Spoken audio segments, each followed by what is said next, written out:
Your sentence here is almost finished. Cool. Now for a little rest after breakfast. This is the life. Yep. Wait a sec. Isn't something important supposed to happen today? Oh, today's our big day! We're supposed to leave the Fortress of Mirror. Like, we're getting out of prison. Complete the release procedures now! Let's go.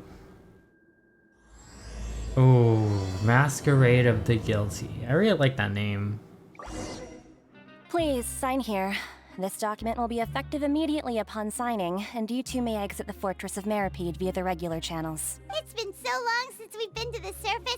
Let's hurry up and... Oh, What's happening? are you okay? I'm fine, thanks.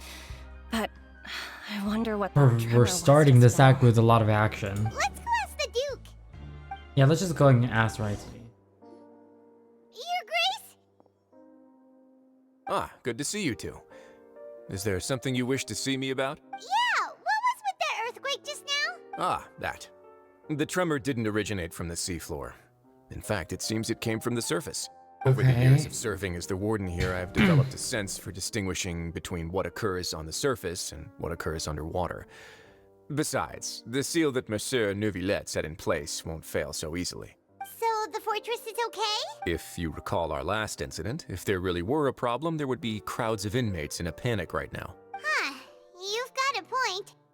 Okay, seems we need to get back up to the surface and ask about what happened. By the way, do you know what day it is today? I believe today is this month's pipe cleaning day. Not our point, Wisely. Wait, seriously?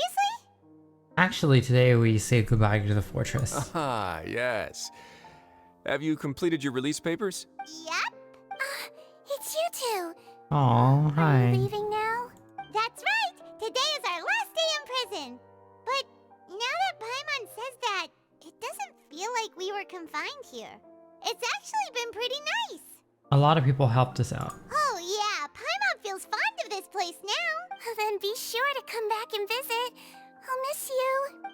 Aw. If you've signed the release papers, then you're free to go. The guards will escort you out. You're not going to see us off? I knew you'd ask. All right, sure. Let's go. Well, you actually agreed. Aw. No worries, you must be busy. Paimon was just joking. Ah, so you do have a polite side, I see. Of course. After being down here for so long, I imagine you must feel like you're lacking companionship. Shall I come along too? No, that's alright. It's not like we'll never visit again. Yeah, don't worry, we'll come back to see you. Paimon really likes the cafeteria here. The chefs sure do know how to make good grub. I hope you won't be here as convicts the next time I see you. We Do our won't. best to stay out of trouble. Well, it seems our work in the Fortress of Meripede is finished. That's the end of another chapter in our journey. And since Neuvillette was the one who asked us to come here, we should probably go report to him now. Next up, the Palais Mermonia. You're going to see Monsieur Neuvillette? Please pass on our kind regards. I'm sure just your regards will do, no? He's like, no, not me. I don't want to. I believe it would be the polite thing to do. You're right. I've heard the Palais has been terribly busy these days. Tell him that I hope he hasn't been overwhelmed by the recent string of troubles. The Palais Mermonia sure is buzzing with activity today. Yeah. Halt! Huh? Oh, it's you two. Apologies. Monsieur Neuvillette did say you'd be welcome at any time. Excuse me, would you mind helping me take a look at this report? I'll be right there. Sorry, I've got my hands full here. You can see yourselves in. Everyone's so busy. Seems a lot has been happening. Let's go. Hello, Neuvillette. Neuvillette! Hello. You've come at the right time, but you'll have to wait for just a moment, as there are some urgent matters I must tend to first. In the meantime, please, have a seat. If you'd like to have something to drink, let the Melusine outside know. That's all right. We just ate. Very well, then. Let's take a break over there while we wait for him to finish his work.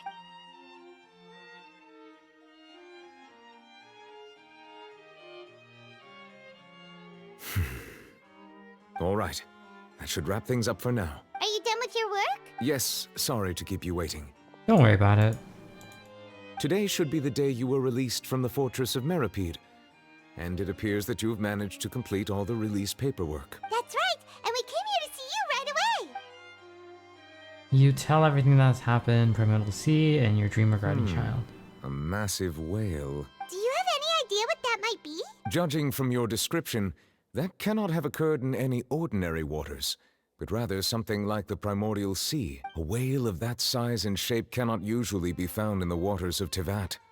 Therefore, we can only assume that Child is presently immersed in primordial seawater. Immersed in primordial seawater? But how? And is he okay? He's not from Fontaine, he won't just disappear. Most people wouldn't be capable of entering in the first place. I'm not completely sure how he could have gotten there myself. There's something we'd like to ask you. Yes? What is it? What was the tremor we felt earlier? Ah, right! Paimon felt it too! We asked the Duke and he said it wasn't from underwater, so we figured you might know something about it. It turns out that I have just received a report about this particular matter. In fact, that's exactly what I was busy with a moment ago. The source of the tremor was here on the surface near Poisson. After the shaking stopped, the water levels in the Poisson area rose at an alarming rate. The water levels rose? Oh no! What about all the people there? Fortunately, the water levels only rose for a short period of time and have already returned to normal now. However, I still have a bad feeling about the whole phenomenon. If the change in water levels is connected with the leaking primordial seawater, then the situation in Poisson may be much worse than it appears. Navia should be in Poisson, right? We need to go check on her! Yes, Spina di Rosula's headquarters is there. I would also like to go there as soon as possible, but I'm afraid I can't leave just yet. We must immediately formulate disaster prevention plans for the surrounding coastal areas to avoid potential catastrophes. I'll have to ask you two to go to Poisson first. I'll meet you there to check on the situation once I finish things here. Sounds like a plan. There's no time to lose! Let's get going! Please be careful.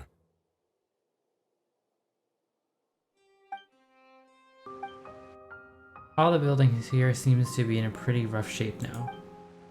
There's nobody around. Were they all dissolved? No, let's not assume the worst yet. Navia should be around here, right? We need to make sure she's still... Oh god. Paimon means we need to check on her. We haven't seen a single soul all the way here. Oh, this is getting scary. What will I ever do now? Look, there's someone on the roof over there. Just stay put. We're coming up. Watch your balance. All right, just hurry. Oh no, this is not looking good.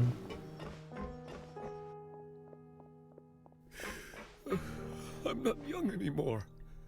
How will I survive on my own? My Desiree! Oh, he looks pretty sad.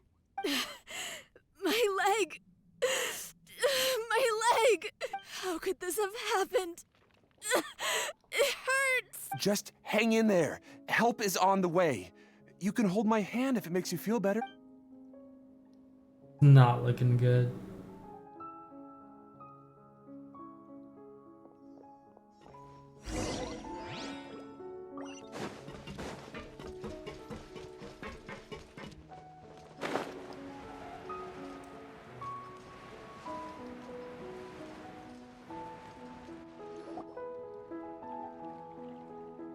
Oh, it's Navia. She's over there.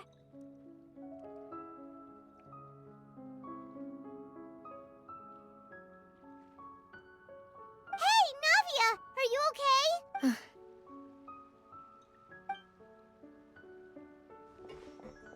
You're here.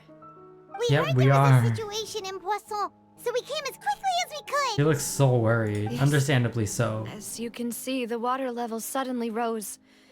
It caused quite the disturbance, in fact. Oh. But I can feel Demoiselle, the sadness. There was a wounded resident next to a building southeast of here. We've already transported him to safety, but we've run out of medical supplies. He's wounded? How badly? He fell, so it's probably a broken leg. He's pretty shaken up. When the water level rose, he desperately climbed up to the roof. Once the water receded and he saw the ground, he became terrified and eventually... He jumped down then. Find the leader of Squad 1 and tell him to take the wounded resident to see a doctor. He should know where to go. Understood. I'll take over his search and rescue mission in the meantime. All right, you'll be in charge. I'm sorry. Where were we? The situation in Poisson? Right. Allow me to explain. A little earlier, we suddenly heard a loud noise. At first, everyone thought that something might have exploded in the waterways. But before we knew it, water started pouring out from everywhere. The rushing water seemed a little odd, almost like the unique color of primordial seawater.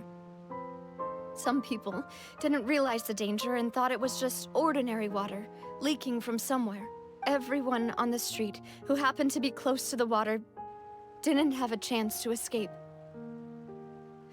As the water levels rose, they suddenly disappeared. They were all dissolved.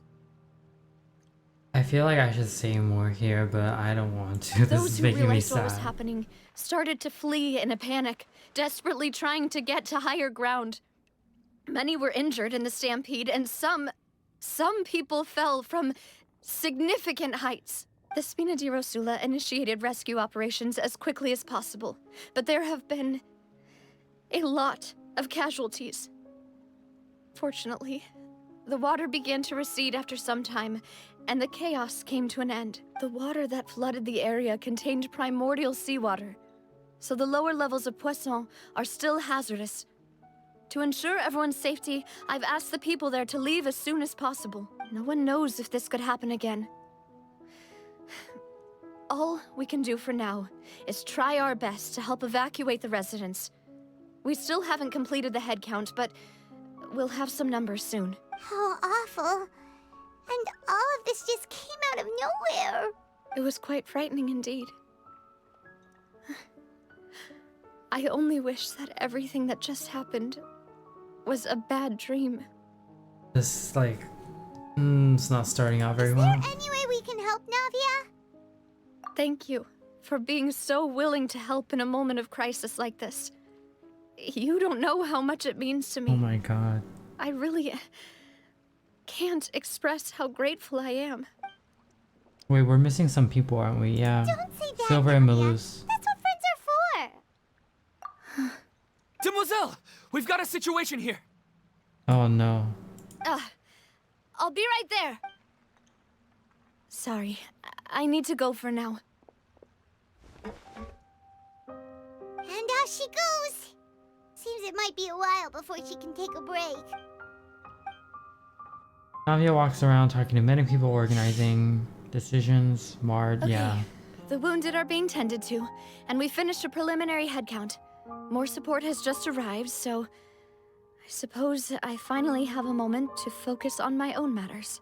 Of course, we should remain ready for anything, and continue doing our best to rescue others. I'll be sure to have everyone at the Spina di Rosula ready to render assistance. Traveler, Paimon, would you two accompany me to my father's grave for a moment? Huh? Right now? I understand. Thank you.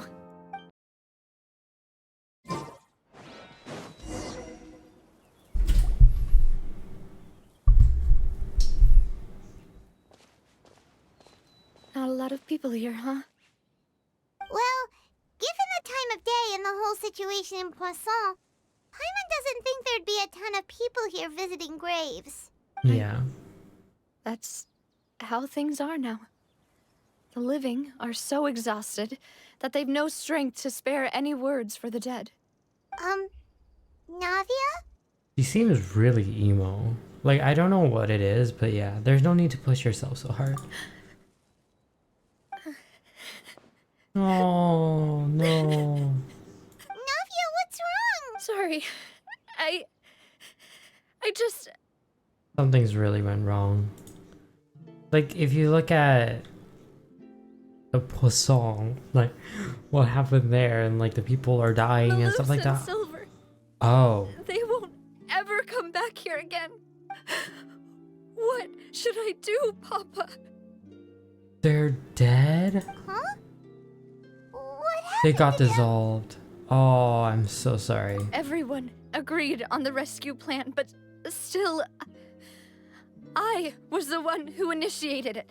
They were helping evacuate the residents, but they couldn't leave in time, and they were caught in the seawater. Oh. What should we do? I've known them for so long, and I know they weren't afraid. But Of course it's still gonna feel bad. I could at least hold a funeral for my father, and I know where he rests. But as for Malus and Silver, they're just gone. I just can't.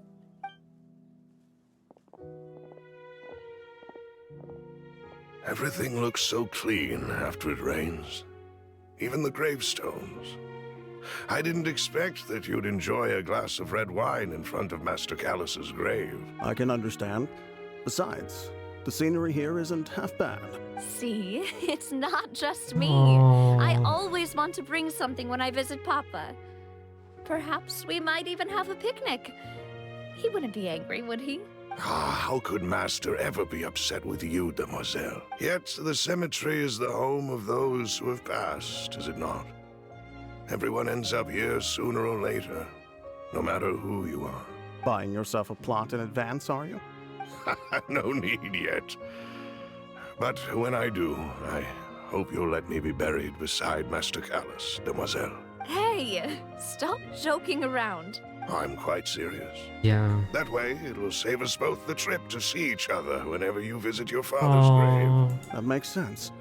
In that case, could I be buried on his other side? After all, besides you, demoiselle, the two of us could certainly be considered Master's closest companions, no? Personally, I believe we fill those shoes just fine. Why are you bringing this up all of a sudden? Seriously. All right. I'll remember your requests. But I'd really prefer not to talk Yeah, about but this the stuff. thing is, like, these things happen What do whether you or not mean you by like to talk saving about me a it. trip? I'd make the journey even if I had to visit you two somewhere else.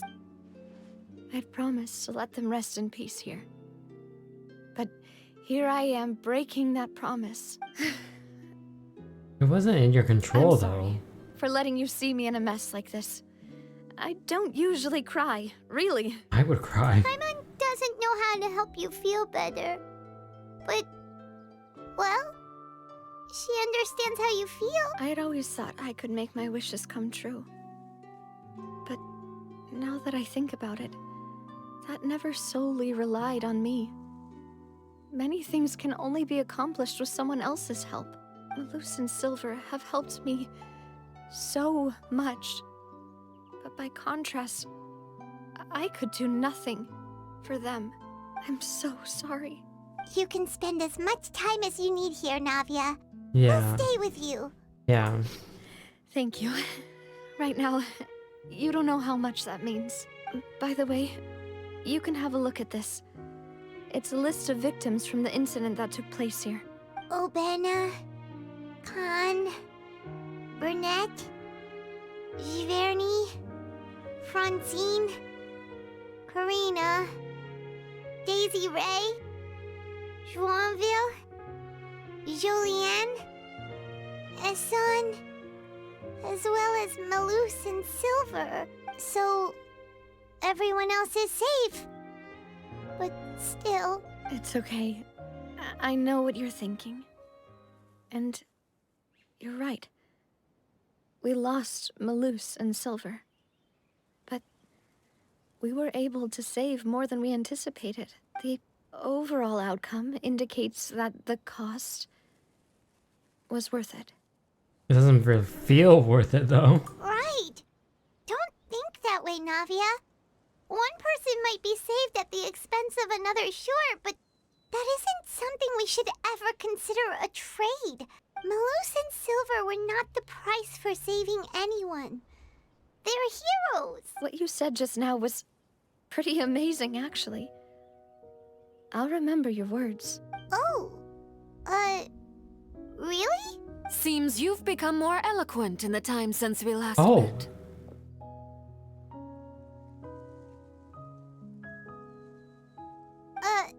Hello. What are you doing here? Is everything going well on your side? Yes, my people are carrying out the mission according to your request. All the residents of Poisson have been evacuated, and we're preparing to relocate He's helping her? As for these supplies, we have everything taken care of. There is no need to worry. Thank you very much. Wait, do you two know each other? We just met recently. Right, Miss Navia? Usually, I would call this a coincidental encounter. But that doesn't quite fit this time. Besides, it never even crossed my mind that a Fatui Harbinger would come looking for me. Thanks to the Knave, Spina di Rosula received generous support from the Fatui, which allowed us to complete the rescue and evacuation work so quickly. Mutual aid is essential to fostering positive developments. We were already in the area, in any case, so it was nothing. That said, I must say that you're a lot sharper than you let on. I'm sure you understand what I mean. I apologize for all the ways in which I tested you previously. We've never worked with a Fatui before, and it's extremely important for us to know who we're working with. My subordinates have reported that Fatui soldiers have been observing water levels and taking head counts in various locations. I hear that they've also prepared a large amount of emergency supplies. I'm quite surprised. This is nothing to brag about, nor do I intend to. It is simply the way of powerful organizations to act forcefully, whether they are doing good or ill. You've witnessed that firsthand, in any case. As I've told this traveler before, I know of the prophecy, and I intend to prevent the impending disaster. Lending your organization a hand was a natural first step in accomplishing that. As such, do not be troubled by this token of our sincerity. Perhaps one day, you'll also be able to help me in the same way. Without your help, there would have been many more casualties. I won't forget your kindness. Furthermore, I sincerely regret what happened to Malus and Silver. Oh my I only god. wish that my people could have arrived a little earlier to prevent this from happening. Don't say that. You and your subordinates did everything you could. As Paimon said, Malus and Silver didn't choose to sacrifice themselves for any specific person. And they weren't the price paid for other salvation. They chose to become heroes themselves. I've never liked hearing people put it that way. It's like trying to relieve pain by saying some noble-sounding words. But right now, there's nothing more suitable. They really did become heroes. You're right. I'm sorry for your loss, Miss Navia. Water is life to Fontaine's people, and it also spells disaster. It's no wonder that people always say that prophecies represent fate. Fortunately, I've never been one for such opinions. So, you're one who will try to change fate, then? Of course. That is why I'm going to Hotel Bouffe de Thé. I still have some things to take care of, and the children need my attention. By the way, Traveler, Paimon, one more thing. Okay. Alright, then we'll just... This isn't right. Paimon thought you would ask us to walk with you for a moment so you could tell us something in private. That is a clever and useful conversation technique, which I do like to use when necessary. But there's no need today. It would not hurt to have Miss Navia listening in. Traveler, I'm sure you remember that I said we could work together when we had the chance. You and I both know that there may be issues with the Primordial Sea. Previously, it was the Fortress of Meripede's sluice gate, and this time it was the water levels in Poisson. These are both signals. So, the time for jolly cooperation has come. Indeed. Allow me to share the latest intel I've received from the House of the Hearth's intelligence network with you. During some recent investigations, a child claimed to have discovered some ruins near Poisson. The ruins date back to ancient times, and seem to be worth investigating in many ways. Judging by the dating of the ruins, they may be related to the prophecy and the coming crisis.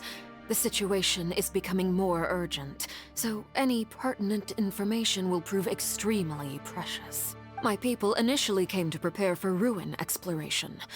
Unexpectedly, this disaster struck.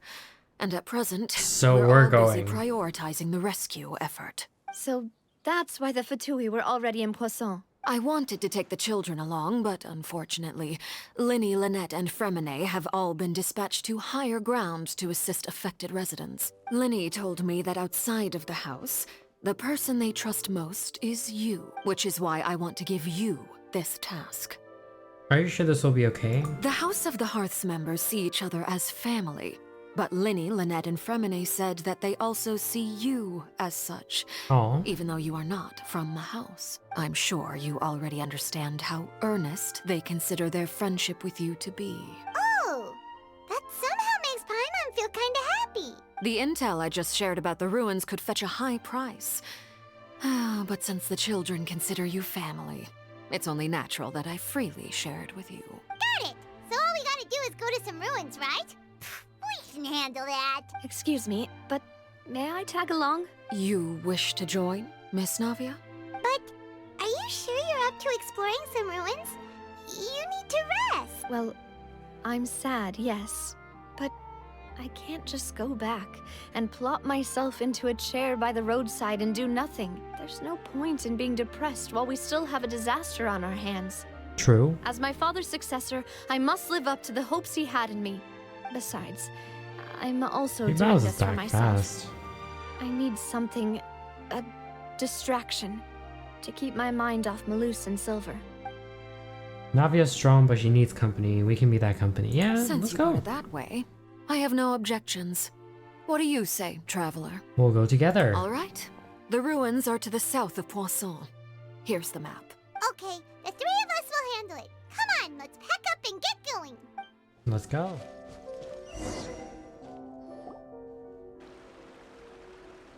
This place has also been contaminated by primordial seawater. Yeah. And a lot of it, too. A Fontainian would most likely dissolve the moment they fell in. Yeah, you should go back. Right! You can't go down if there's primordial seawater. It's too dangerous, and it won't be any help for you to just stay here. Don't get Paimon wrong. We're not saying you're useless. It's just that... No, you're right. I can't do anything in this situation. I'll leave this to you. But from the looks of things, there's no way back.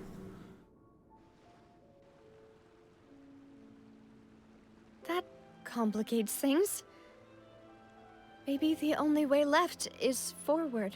In that case, do you want to wait for us here? The water levels here are unstable, and there's a chance the water will rise. So staying here wouldn't be safe either. I'll go together with you. Perhaps we'll find the exit just up ahead. Yeah, there's no other option. All right. Come with us for now then, but please be careful.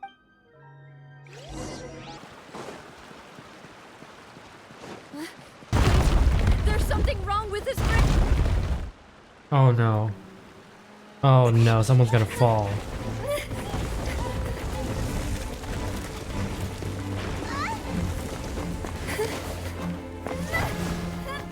No, Navia! Navia! No! I somehow felt like this was gonna happen because, like, it was heavily hinted, like, oh, there's no way back, there's no way back. Uh-oh.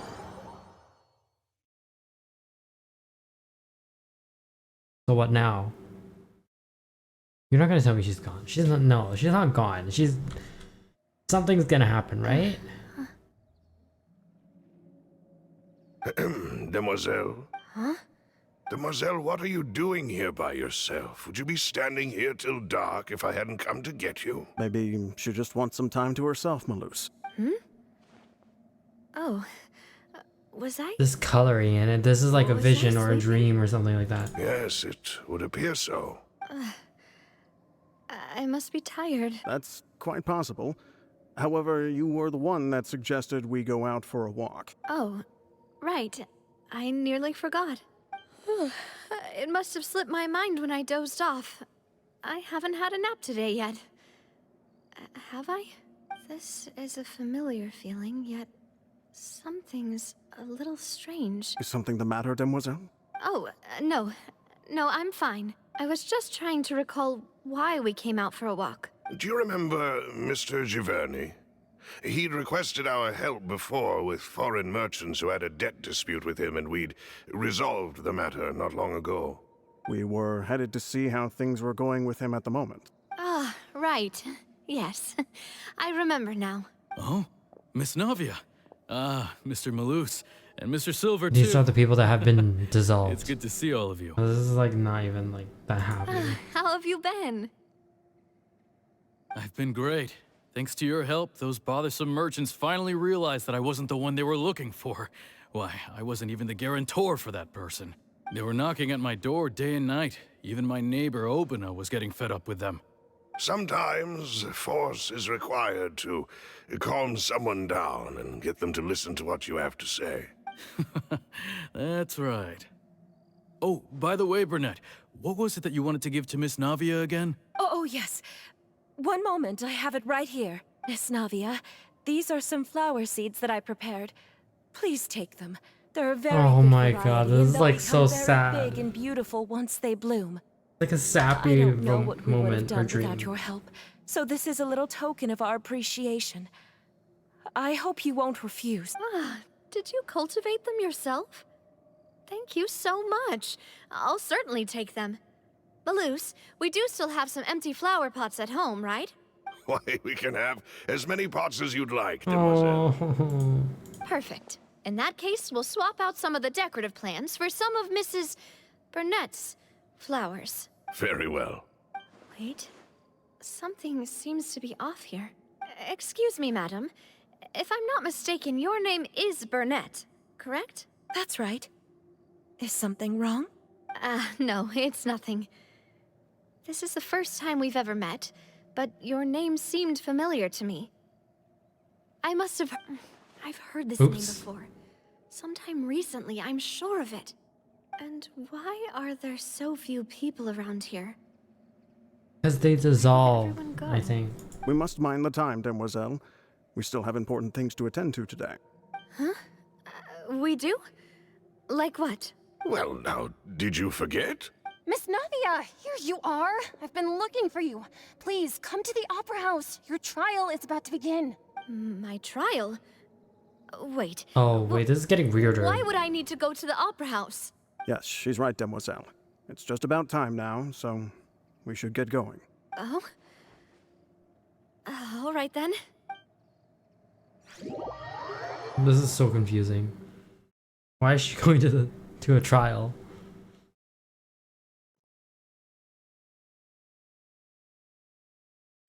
Look, it's Navia. She's here.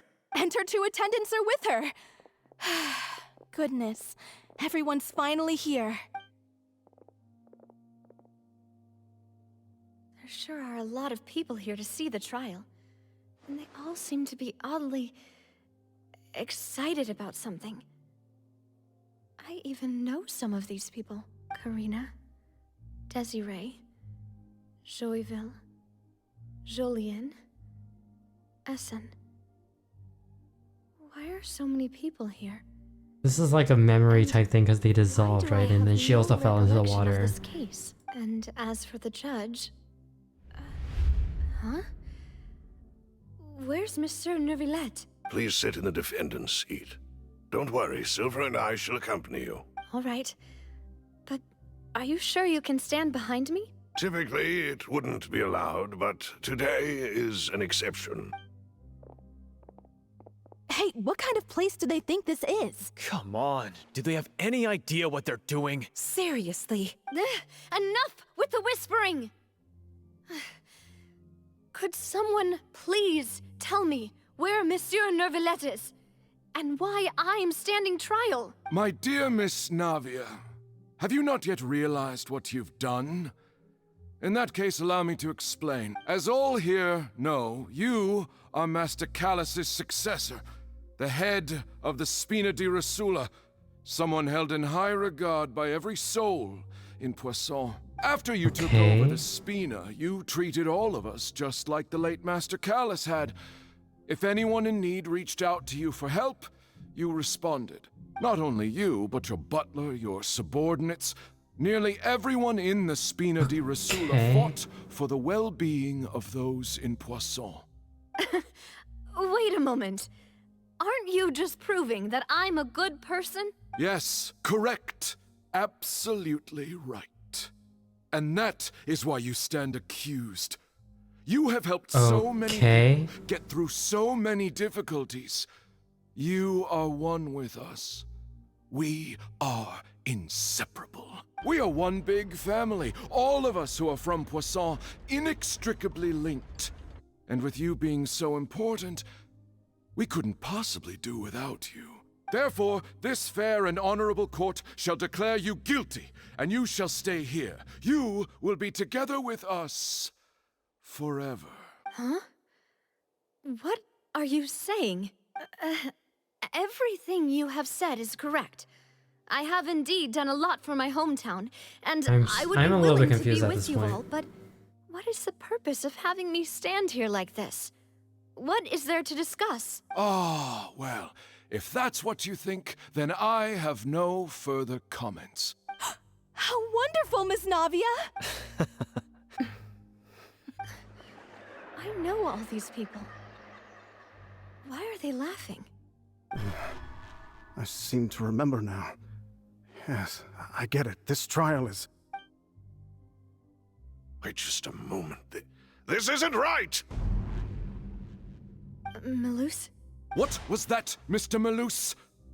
Our conclusion is very clear and unanimous. Let the court judge her now. She's guilty! Stay here, Navia! You're one of us! Demoiselle, don't admit guilt. This trial means to keep you here forever. I wish to exercise my right to defend Our Lady. Mr. Joinville, you only know of Navia's goodness, but nothing of her utterly independent mind. She was born a free and independent spirit. She has never been tied down by anything. Indeed, even the death of Master Callus couldn't stop her.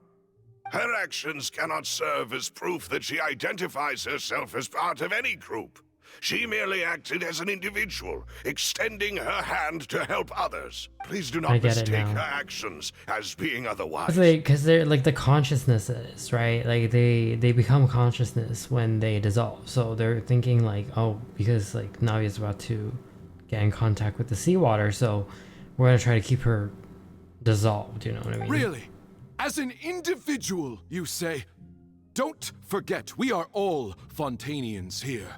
This is the nation of justice, the nation of Hydro. Even if Miss Navia only voluntarily rendered her assistance, that doesn't change the fact that her beautiful soul must return to everyone. Water accepts all, blends with all. It will surely accept her kind. This is like twisted in a way. Everything is measured here in the nation of Hydro, and in the end, everyone shall meld together.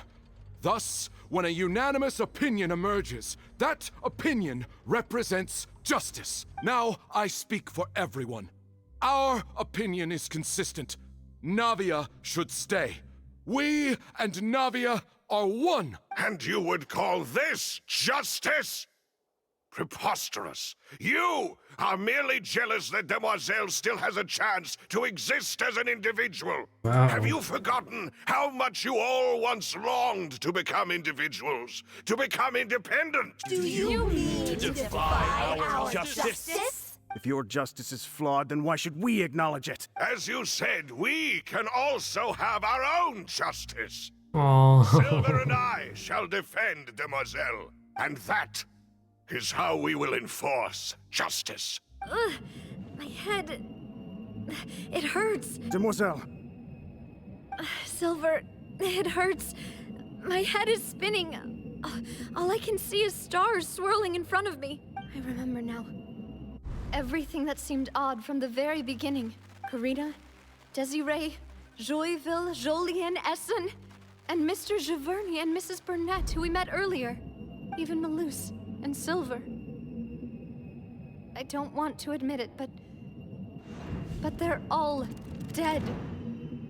Yeah. Don't be afraid, and don't admit guilt. We will protect you to the very end. Absurd! Who are you to say that she cannot be judged? We are the majority, and in the nation of trials, the majority is absolute justice.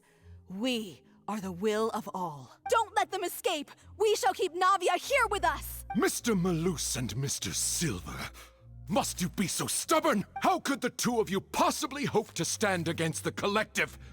Do not resist. This judgment is fair and just. Navia This is so belongs twisted. to us. After all that happened, she should not be left alone in Poisson. What are you saying? No more excuses.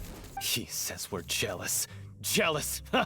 How could she possibly be Yeah. an independent What's with these people? Who's jealous of her? She belongs to us! Miss Navia, she...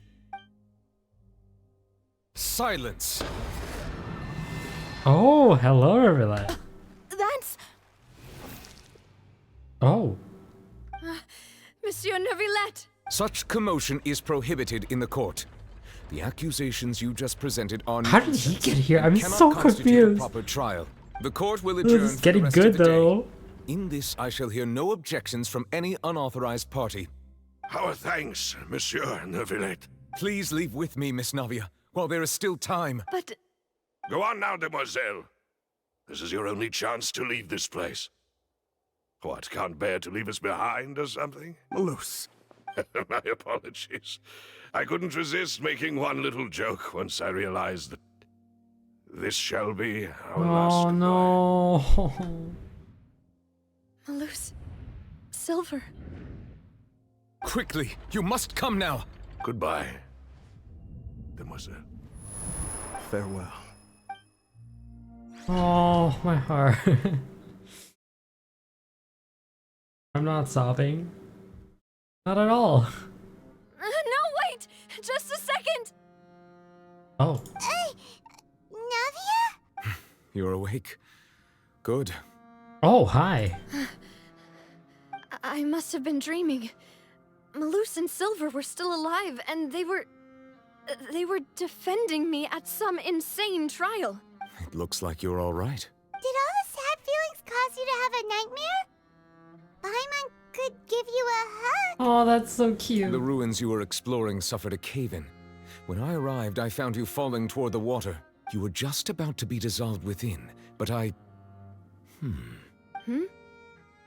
What is it? I think I saw two Oceanids protecting you. It was only for a moment, perhaps even a fraction of a second. That but was they gave me Malus the and chance to Silver. retrieve you. Were it not for their intervention, I would not have been able to rescue you before your consciousness dissipated. Wait, did you say Oceanids? You mean like what happened with Vache? The people that are dissolved become oceanids. Perhaps those two Oceanids were the people you saw in your dream. I always told them that they didn't have to protect me. To think that they'd keep doing so even after death. I'm pretty sure we're not even halfway through the quest. I'm already sobbing. Please come with me.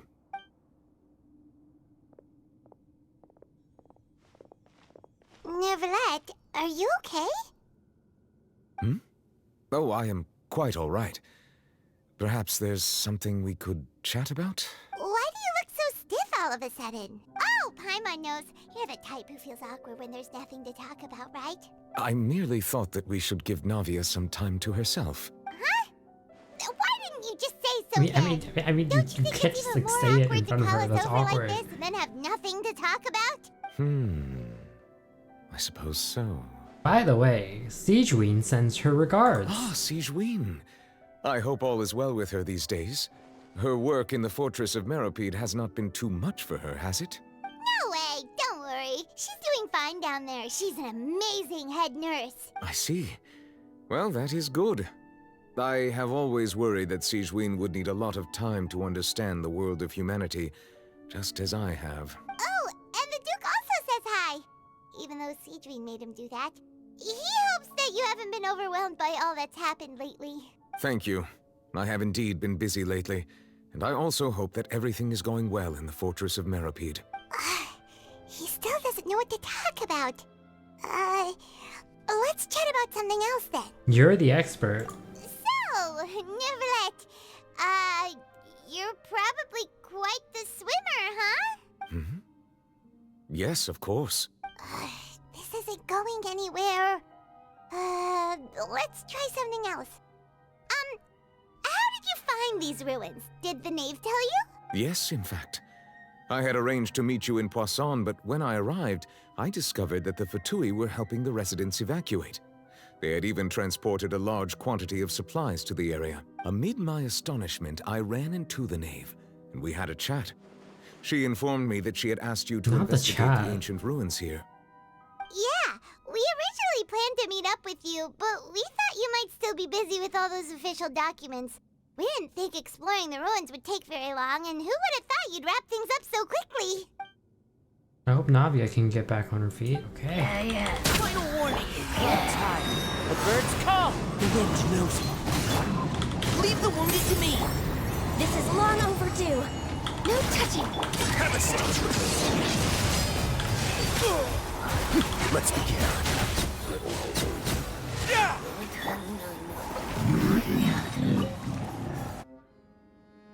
What is this device? Looks like we've reached the end.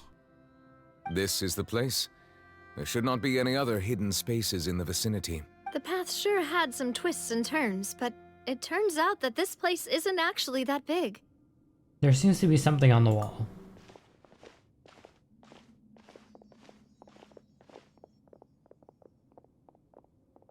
Stone. Oh, this is the prophecy. It seems like they were put here as an offering. Could we take them down and have a look? Perhaps we should just leave them be for now. There are 4 locations in total, but only 3 stone slates. The slate that should be in the first empty spot is missing. The surrounding walls also show signs of damage. There's something written below. Let Paimon see. Reason dictates that this nation be destroyed. I shall record the history of its future here in its past.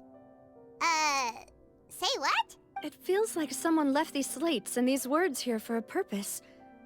But does he mean that Fontaine should be destroyed? That would fit the circumstances dictated by the prophecy, yes. Indeed, the slate's contents correspond to it.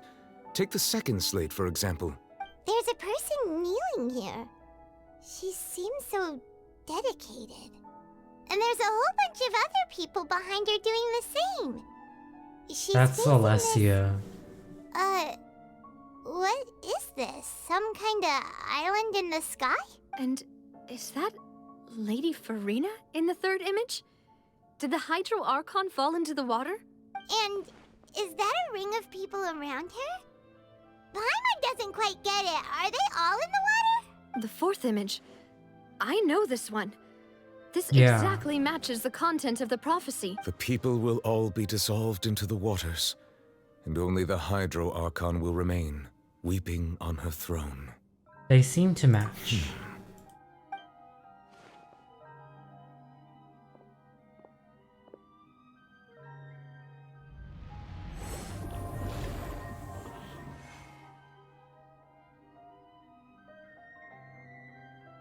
More information should be hidden in these slates, but I fear I cannot easily uncover it, most likely due to us missing the first slate. I am very sorry. Okay, we just need to Blame find the yourself, first Monsieur one, Neuvillette. right? Deciphering ancient stone slates isn't one of your duties. Ooh, Paimon's getting the chills just looking at these slates. This says that it's the history of the future, right? That means the prophecy's sure to come true. I really hope it doesn't mean that. Still, Paimon feels like these images are kind of weird when you look at them together.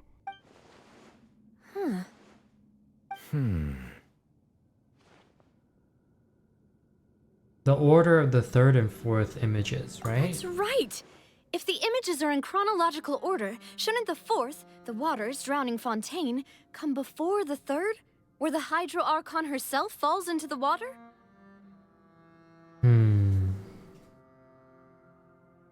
And yet the order is reversed here.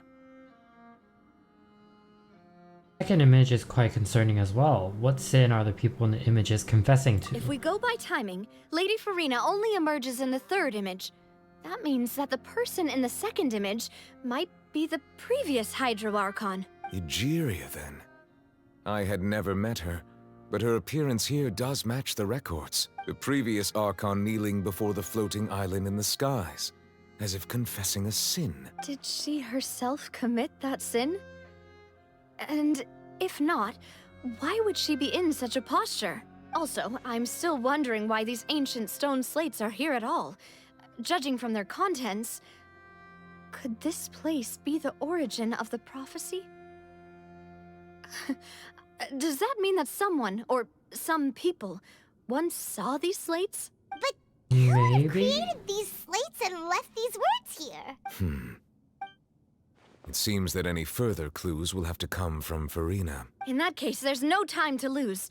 There's nothing else to be gained here, so let's head back first. Yeah, we better get somewhere safe for now. Something's missing. Yeah, exactly. Let's split up here. I'm going to check on what's happening with the Spina. You know how it is. There's some things you just need to be there for yourself. You still have energy for that, Navia? Paimon's already beat. Just head back to the Fleuve Cendre and have a rest then. Thanks for keeping me company all this time. I'll depart as well. Thanks for your hard work today. Rest well, everyone. Traveler, I will go talk to Farina tomorrow morning to ask about the stone slates. I'm sure that you're concerned about this matter as well. If you have time, drop by my office. I will share the results of our discussion with you. Alright, see you tomorrow. Are you really gonna talk to her about this directly? Will that be a problem? Paimon's getting a little scared now that it's come to this. She has long been harboring secrets and will not give them up easily, which makes it all the more my duty to ensure that she understands the present situation. Alright, we'll leave it in your hands then. You're probably the best person to talk to her anyway. I will be carefully considering my words tonight. Traveler, Paimon, our safe house at the Fleuve Cendre is always open to you as ever, so please don't think you're an imposition. All right, I'll be on my way then.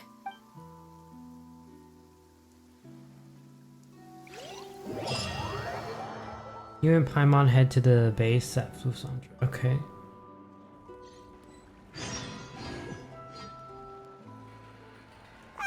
We're finally back! Welcome back. We've got a special menu prepared for you two tonight. Yay! And there's good food too! Navi, no, the boss is the best. You did great. Ooh, desserts! Nice, these are all Paimon's! Paimon's already starting to forget what happened today. Oh. What are you doing here? Oh, that voice. Is that who I think it is? Huh? Oh. Magistus? Lady Magistus? What are you doing in Fontaine? What are you doing in Fontaine? That should be the question. Not for me. Mona? Lady Magistus, did the stars not tell you that we might be here? Seriously, nobody just uses a scry glass whenever I they've know, got time right? to just see What who a they'll stupid meet on the question, road. Traveler. Still, we didn't expect to see you here. Wait, you're not a Fontanian, are you, Mona? Well, I have some business to attend to here, so I booked a hotel in the city. I was just out for a stroll when I bumped into you. Quite unexpectedly, if I might add. Why did you think I was from Fontaine, though? Is that because Magistus doesn't sound much like a Mondstatter surname? Yeah, sure. Well, I used to have my own surname, which was, well, some other thing. Some Either other way, thing. the old hag told me when she took me as her disciple that the first step to being a great astrologist's pupil was to change that name. There was nothing for it, really. She really is amazing at astrology, so I changed my name to what it is now according to her wishes. To my surprise, however, Magistus is not the name of some ancient house or clan. It isn't? Nope. Although it is used by us in place of surnames, it generally just means great. Wow! Imagine including Yeah. a boast in your name. Wait, are you gonna have to put that into your genealogy as well? I reckon so. In any case, I'd give my disciple a name like this as well, if I were to take one. And may I ask what your master's name is? Astromancer Barbeloth Trismegistus. Whoa, that's a long one. Does it also mean great or something? My name means Mona the Great Astrologist. As for the old hag, hers is, in plain speech, the thrice-as-great Scholar of the Stars. Just take it as a title specific to astrologists. Thrice as great? That's so petty. I know, right? That's just how she is. She used to call herself Magistus, actually, but when she took me in, she changed her name to Trismegistus. Trismegistus. Magistus is thus the calling card of our school, so to speak, which makes it about the same as a surname. It's all right if you don't get it. You can look into it further should you need to study astrology more deeply. Or triple type Paimon. Terrible! But anyway, you're not Fontainian, are you, Mona? You're from Mondstadt, right? Finally, we're back to the point of the conversation. Well, I was born in Mondstadt, yes. My parents migrated to Dornman Port, and I traveled with the old hag for a while, after which I settled down in Mondstadt City. Oh, that's a good thing then. At least we know you won't be dissolved by Fontaine's waters. Speaking of that, I'm sure you're aware that a bunch of things have happened here in Fontaine, right? I know you're not a local, but I'd avoid getting too close to any water that looks strange all the same. There's something ominous about it. Well, the water, I mean.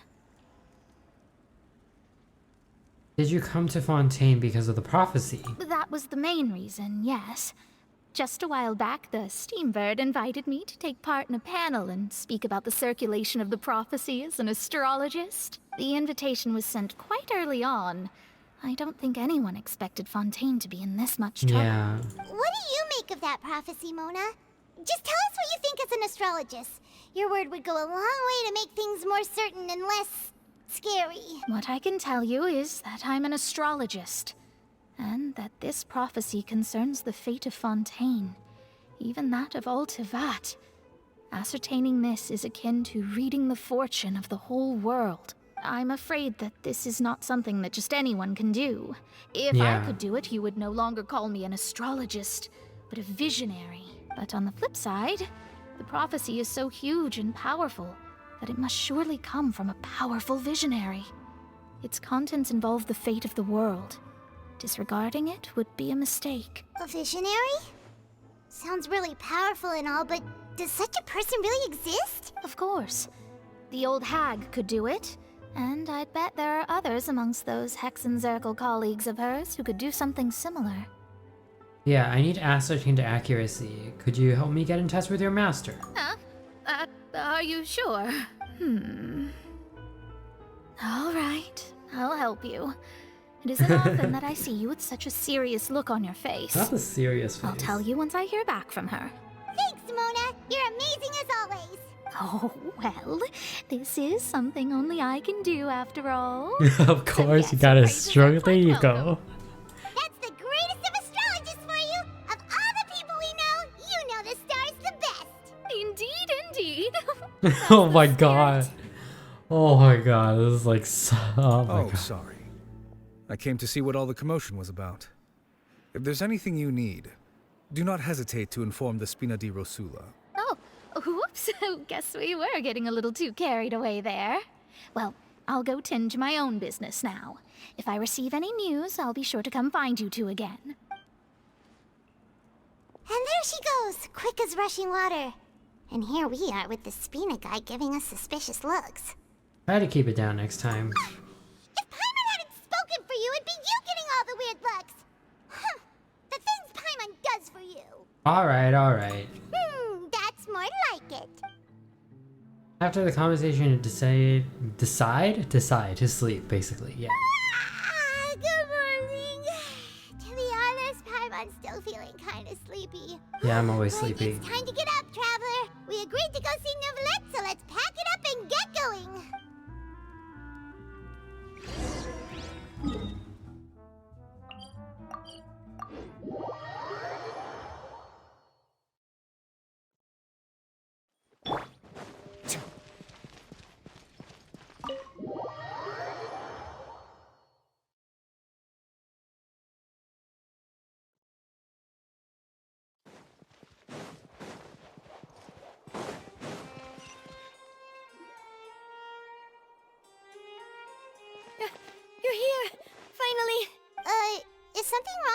Yep. Monsieur Neuvillette and Lady Farina, they seem to have gotten into a dispute. Please Oh, go no. see for yourself.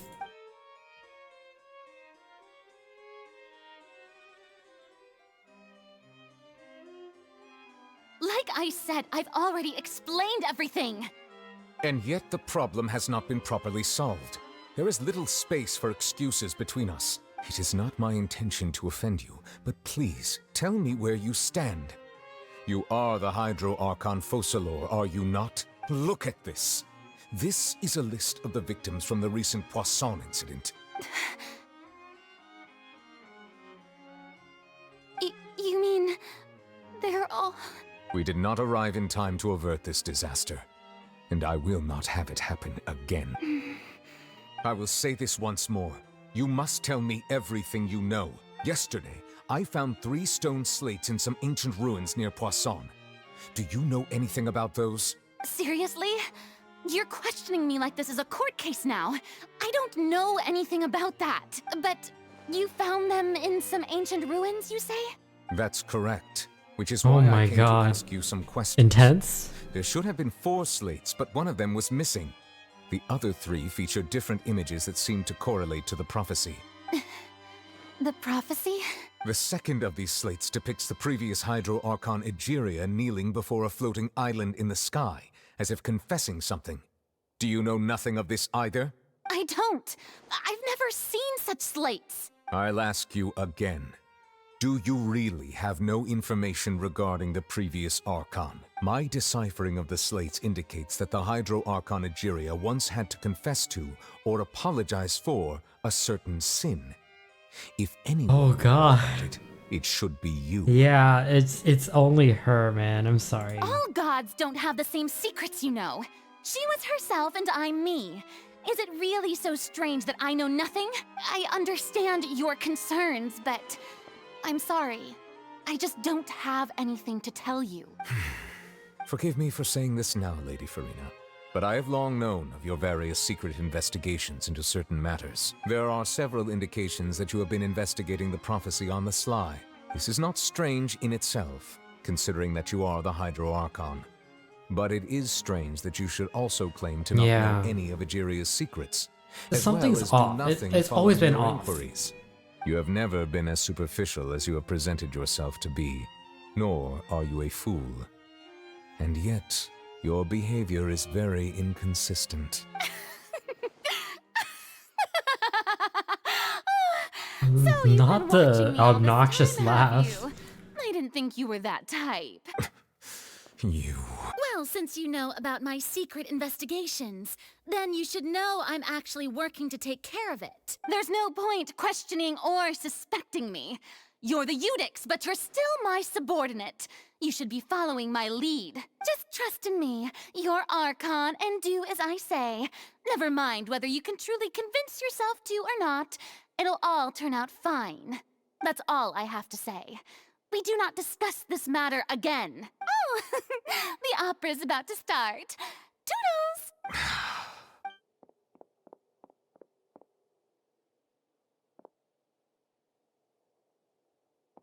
Wow, slow motion running? Did Farina not notice us standing by the door? Wonder what's up with her. She was smiling.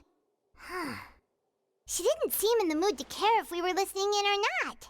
She seems deeply troubled. Yeah, something's wrong. Like, I can tell something's off. I assume you've been outside for a while now? Oh! You noticed! Seems Farina didn't even realize we were here. She was in a great panic, though I cannot discern the reason. Our discussion reached impasses time and again, a state of affairs that we cannot allow to continue. Still, I do not understand.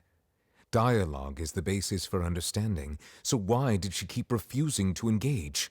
I'm afraid questions alone might not suffice. We need to make her understand how dire the situation really is. Everyone in her inner circle has noticed that she is hiding some secret. The issue is her attitude. I fear that she will not reveal anything unless absolutely forced to. We may have to create a situation in which she will have no choice but to speak. Oh? Like what? Normally, people will only reveal the truth when standing trial. Perhaps we must have the Hydro Archon experience just such a scenario. But Farina and she's really good at dodging questions. How do we make sure that she won't just slip away at the first chance she gets? We will need to consider this thoroughly, join forces with various parties, and then do what we can. If at all possible, I would prefer to recuse myself from this affair, but we must prevent the prophecy from coming to pass. This may be cruel to her, but all Fontaine is in crisis. The information a god possesses is too precious, and so we must take a chance on this. In that case, we will need help. But who will lend us their aid to do such a thing? I think I know who to call. 2 days later on a boat somewhere in quiet Poisson. Okay. Well, that's everyone, huh? Speaking of which, it was pretty smart of you to think of hiding here. Okay. Poisson was just involved in a disaster, so it's presently devoid of people. That naturally makes it the best choice. And here you are drinking tea like it's the most natural thing in the world, huh? That's what family should do. Sit and enjoy a leisurely time together. It's nice to enjoy tea here, you know? Care for a cup? Lend me your ears, everyone. Or perhaps one of you might like to We start just gotta us off. gather the party like in What about you, Sumero. friend? Me? Oh, don't do that. Not the I introvert. don't think I can. Then, how about you, good sir? Oh, I never. I fear that I will cause the mood on this boat to become as somber as it is in court. Well then, I guess we're lucky we've got a local like me to organize things. Wonderful, the spotlight at last. I guess I'll be facilitating things Sure. from here. That was a little long-winded, don't you think? Oh, you might be right. Anyway, to cut to the chase, our friend here, the Traveler, has brought us together to discuss something. As for what that is, well, let's start by saying that we'll be pooling our efforts together to create a series of traps. Okay. How intriguing. Of course. Well, it's just an expression, really. One that I just learned from Chlorand, and used on the spot. So, let's invite her to explain in detail. A round of applause, please. Huh? Didn't you say that you would be facilitating this? Oh, come now. Your work doesn't involve much public speaking, right? Of course. This is a good chance to practice. You might even pick up some fancy oratory tricks to Oh impress my your boss god, with in the these future. two. The I duo. And what does my boss say? He is glad that you consider him your boss. Do go on. Okay. This is kind of cool. The dynamic's kind of cool. Situation's kind of bad. In that case, do any of you have experience hunting? Not that I recall. Fremine and I once used a wooden stick in a basket to catch wild rabbits when we were younger. As for Lynette, oh, right. You were sick that day, weren't you? I've also gone diving to catch some fish before. Does that count? I'm afraid not. You may or may not have heard, but Fontaine once played host to a group known as the Marechaussee Hunters. Though that was their name, they did not hunt animals, but rather various monsters left behind by the ancient dynasty of King Remus. Today, Fontaine's monster population has already thinned greatly, so the hunters have blended back into society, taking up arms in other lines of work. They Okay. even left a unique methodology of hunting in their wake. A trap comprises of the following components: bait, a trigger, and a containment device.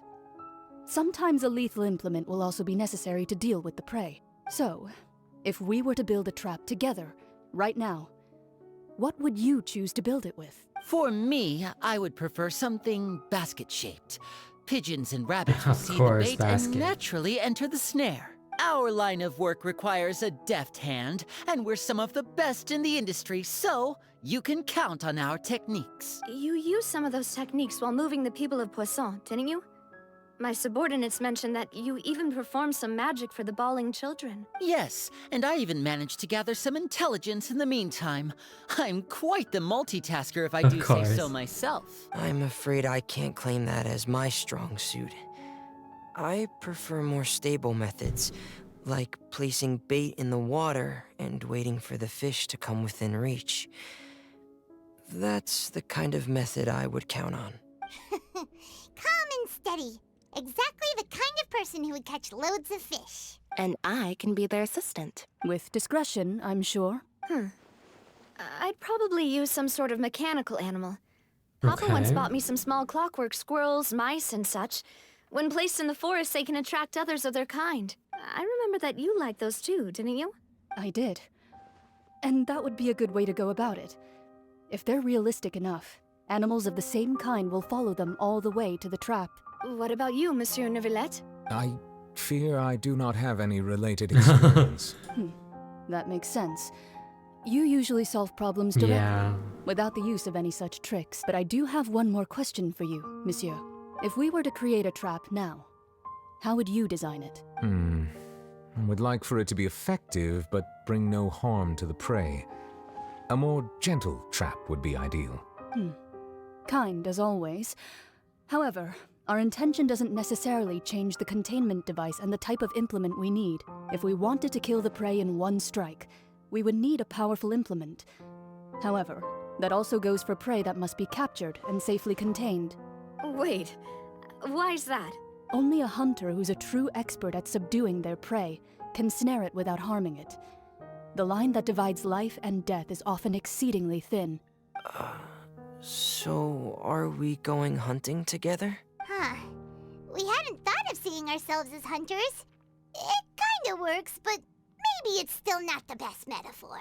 If our means of capturing and dealing with our prey is to put them on trial, then the hunting metaphor is actually quite accurate. But we shall require much more courage than any hunter to judge a god, a being whose seat is an exalted throne. That's right. Oh, so that's what's going on. Sounds very interesting. Lauren's hunting metaphor is just that metaphor. You would not call it a hunt, because that is not what you should do at present, nor has the relationship between you and Farina reached such a dire stage. What you need is simply the secret she is keeping. Attempting to take her secrets is an act of sacrilegious disrespect, but must be done to prevent Fontaine from sinking into the waters as foretold in prophecy. There is neither hunter nor prey, but there must be a trap.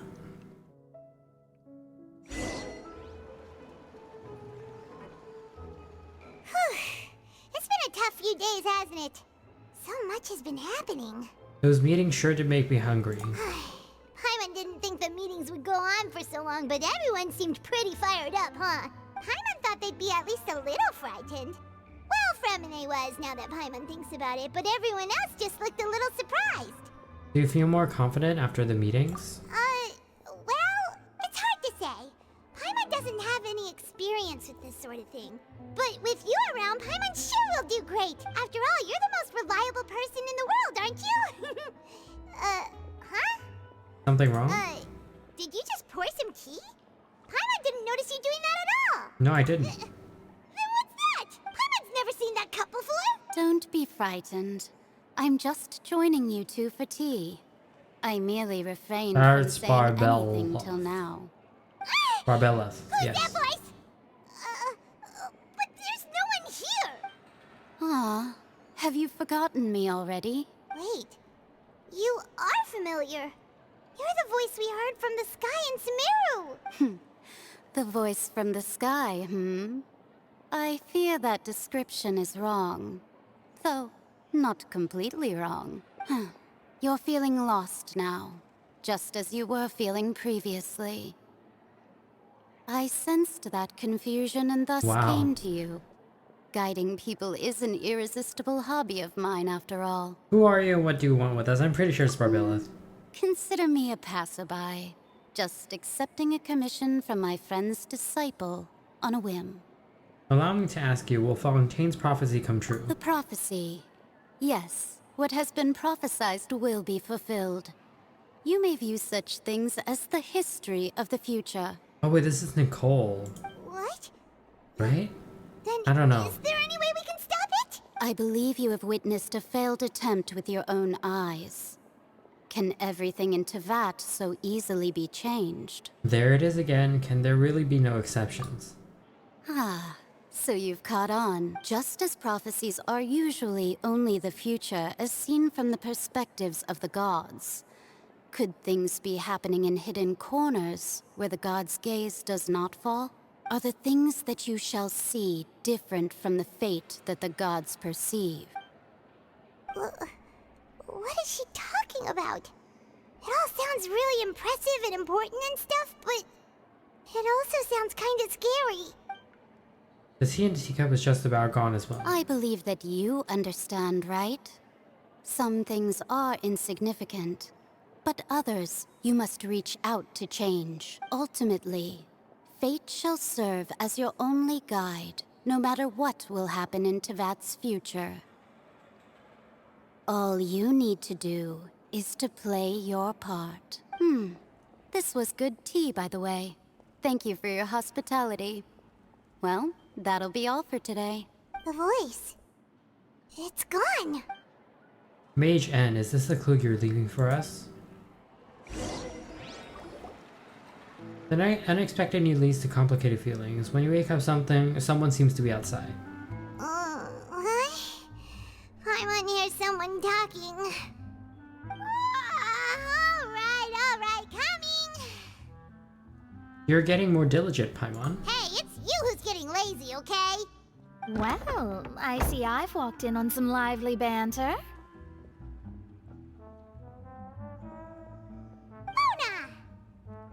How have you been? Fine, just fine. I went to take part in that Steambird panel. It turned out to be more interesting than I expected. Not all Fontainians are pessimistic about this. One journalist mentioned that sitting around and waiting for the end to come would be wrong, and that they should make their own rescue preparations. I agreed, so we had a brief chat with her. Did she have pink hair by any chance? Why, yes, it was Charlotte. I assume you've heard of her, no? That daredevil journalist? I'm in full support of her view. Prophecies are very important, but how can people allow their lives to be commandeered by just a few words? That's right! Paimon's glad to hear something sensible for once. Ah, yes. About what we had discussed before. I did try, but I'm afraid I couldn't reach the old hag. I'll try again tonight, but I wouldn't get your hopes up. Actually, someone already came over. Huh? You tell Mona about your mysterious guest. Goodness gracious. Are you serious? I believe she came to pass a message. She said that even the god's gaze has blind spots. Pretty bold if you ask Paimon. Most people would believe the gods to be all-knowing, right? The Hexen Circle members are certainly anything but ordinary. As for the mage named N, the old hag has mentioned her a few times.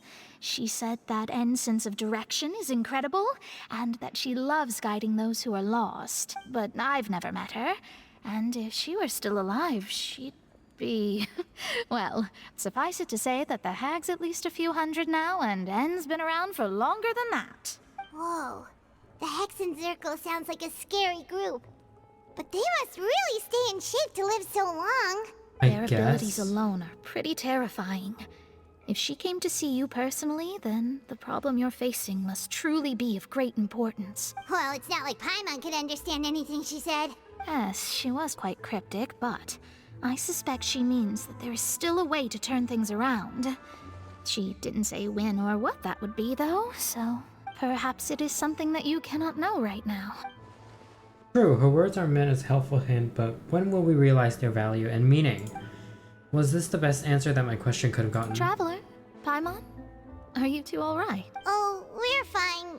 We're just a little down right now. Yeah, of course. Kind of feels like the end is coming, I mean, you know? if the end of the world is coming, yeah. I feel that same sense of desperation, too. I guess you could consider me someone who has often witnessed fate. So far as I have seen, it cannot be swayed. But even so, I still hope for, and believe in, miracles. Astrology is eternal and rational, but fate may not be. It is cruel, but it can also be beautiful. Perhaps that's what En was trying to tell you. Not to lose heart, and to believe that what you are seeing playing out before you is not yet set in stone. I did originally think of steering clear of all this, but I couldn't. Even if this is all futile, I still wish to help everyone. If we don't struggle to the last, then how can we face the end when it comes? True. You do have a point. There I go, talking about astrological principles again. Sorry about that. The moment I start talking about work-related stuff. I need to get going. Don't worry about it, Mona, and thank It you. was worth trying to comfort you, even if only a little. I believe that you'll help those who are struggling in the same way I did. I suppose that might be why we always seem to meet by coincidence. I guess so. Paimon feels kinda moved by what Mona said. But also kinda sad, too. Hey, Traveler. Paimon suddenly feels like going outside for a walk. Let's go. Let's walk around the city, shall we? There's a few spots we always like to walk by. Huh? Our names are written in this newspaper. What's going on? Maybe we're famous? Let Paimon see! The underwater stronghold, the Fortress of Meripede, has continued in its noble autonomy. But that does not mean that others cannot interact with it. My recent attempts to enter the fortress bore little fruit. Huh. Guess Charlotte still hasn't given up on that. Thus, did an Outlander friend become the focus of this report. A blonde adventurer with their white fairy, legends trailing in their wake. It is said that this mysterious traveler once visited the underwater fortress. So while the fortress's interior remains a mystery behind closed doors, do not fear, for the tales of the traveler contain surprises in spades. Journalist Charlotte's biggest scoop yet, the Traveler's Trail, World Walker. Huh. Charlotte took so many awesome photos of us and we never even noticed her. She hasn't been able to get a hold of anything at the fortress, so since we're easier to find, she's using us as the subject matter instead? That sure seems to be the case. Ugh, seriously? Well, fine. Those headlines and photos do look cool, so Paimon will forgive her this time. We're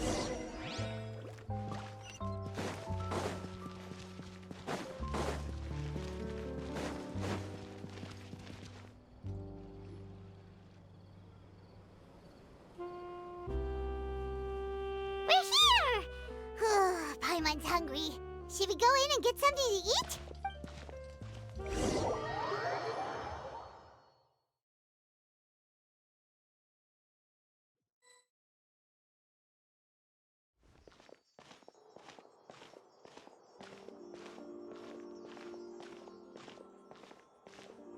Hey, quick!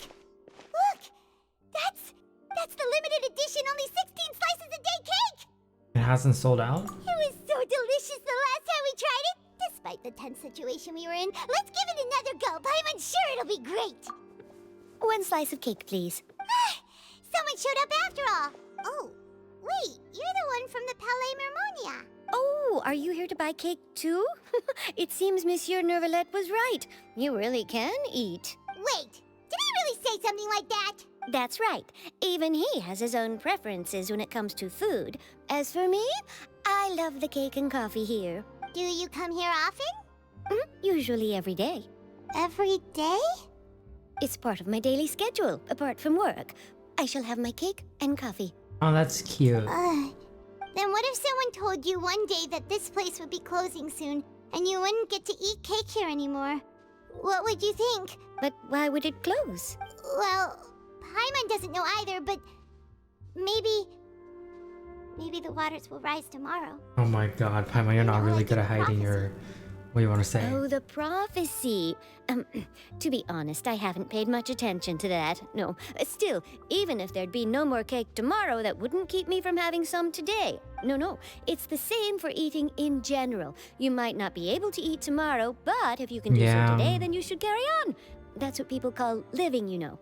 That's the same logic for so many things that you may want to experience and you may want to try. But some people may think like, okay, it's not gonna, like, what if it stops happening? What if I get into the habit of getting used to someone, something, but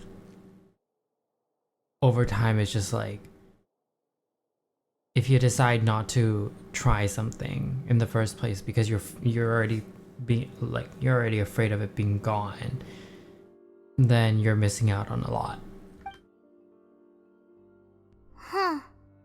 Don't be sad. Excuse me, could I have 2 more slices of cake to go? These 2 slices are for you. Sijuin said that this kind of expression you're making is what humans call being sad. Aww. Oh, you know Sijuin? I sure do. She was born before me, and she sometimes comes to the surface to teach us things about humans. She said that humans are creatures that are saddened easily, yes, and you can only lift their spirits by feeding them delicious food. So please try the cakes here. I've got something else to do, so I'll be going now. You two try to stay in a good mood after eating, all right? Bye.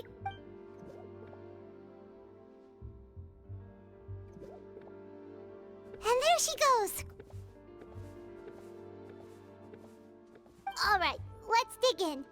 Paimon's sure this cake will be delicious. You share a glance with Paimon and snarf down the cake. It's more delicious than last time. And the flavor gets even better with a sip of tea. Now I want If tea. we could come again tomorrow. Sure would be nice if we could always eat delicious food here.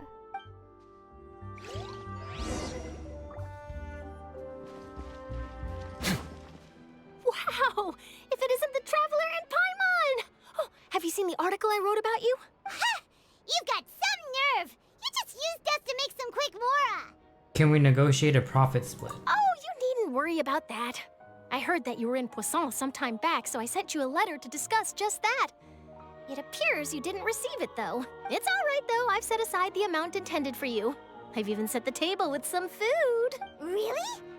Oh, you're the best! You're almost a little too easy to win over, Paimon. If I were a journalist with ulterior motives, you'd be in trouble now. Yeah. Oh, Paimon knows you're not like that. Still, what brings you here all of a sudden? Were you looking for me? A friend of ours met you a while back, and when she mentioned it, we thought of coming to see you. Her name's Mona. Ah, so you know Miss Mona as well. She's a guest columnist for our paper. Really good one, too. She's so young and already such a brilliant astrologist. So she mentioned me? What did she say? She said that you're a real daredevil of a journalist. Nice. In which case, can this daredevil journalist dare to request an exclusive interview with the legendary Traveler and Paimon? Huh? So your article in the paper today doesn't count? Oh, of course it doesn't. That was more like live photography. What I'd like to do is dive deeper and ask you to talk about the things you've seen and experienced. You seriously want to interview me? Yeah. Are we even qualified enough? Why not? If I say you're worth an interview, then you're worth it. But not right now, of course. I'll need a few days to prepare.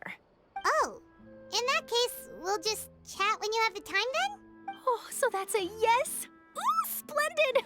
I'll tell the editor-in-chief immediately. I'll have to apply for lighting, a venue, some props, and whew, so much to get done now. Talk to you later.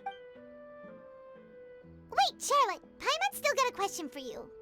And what's that?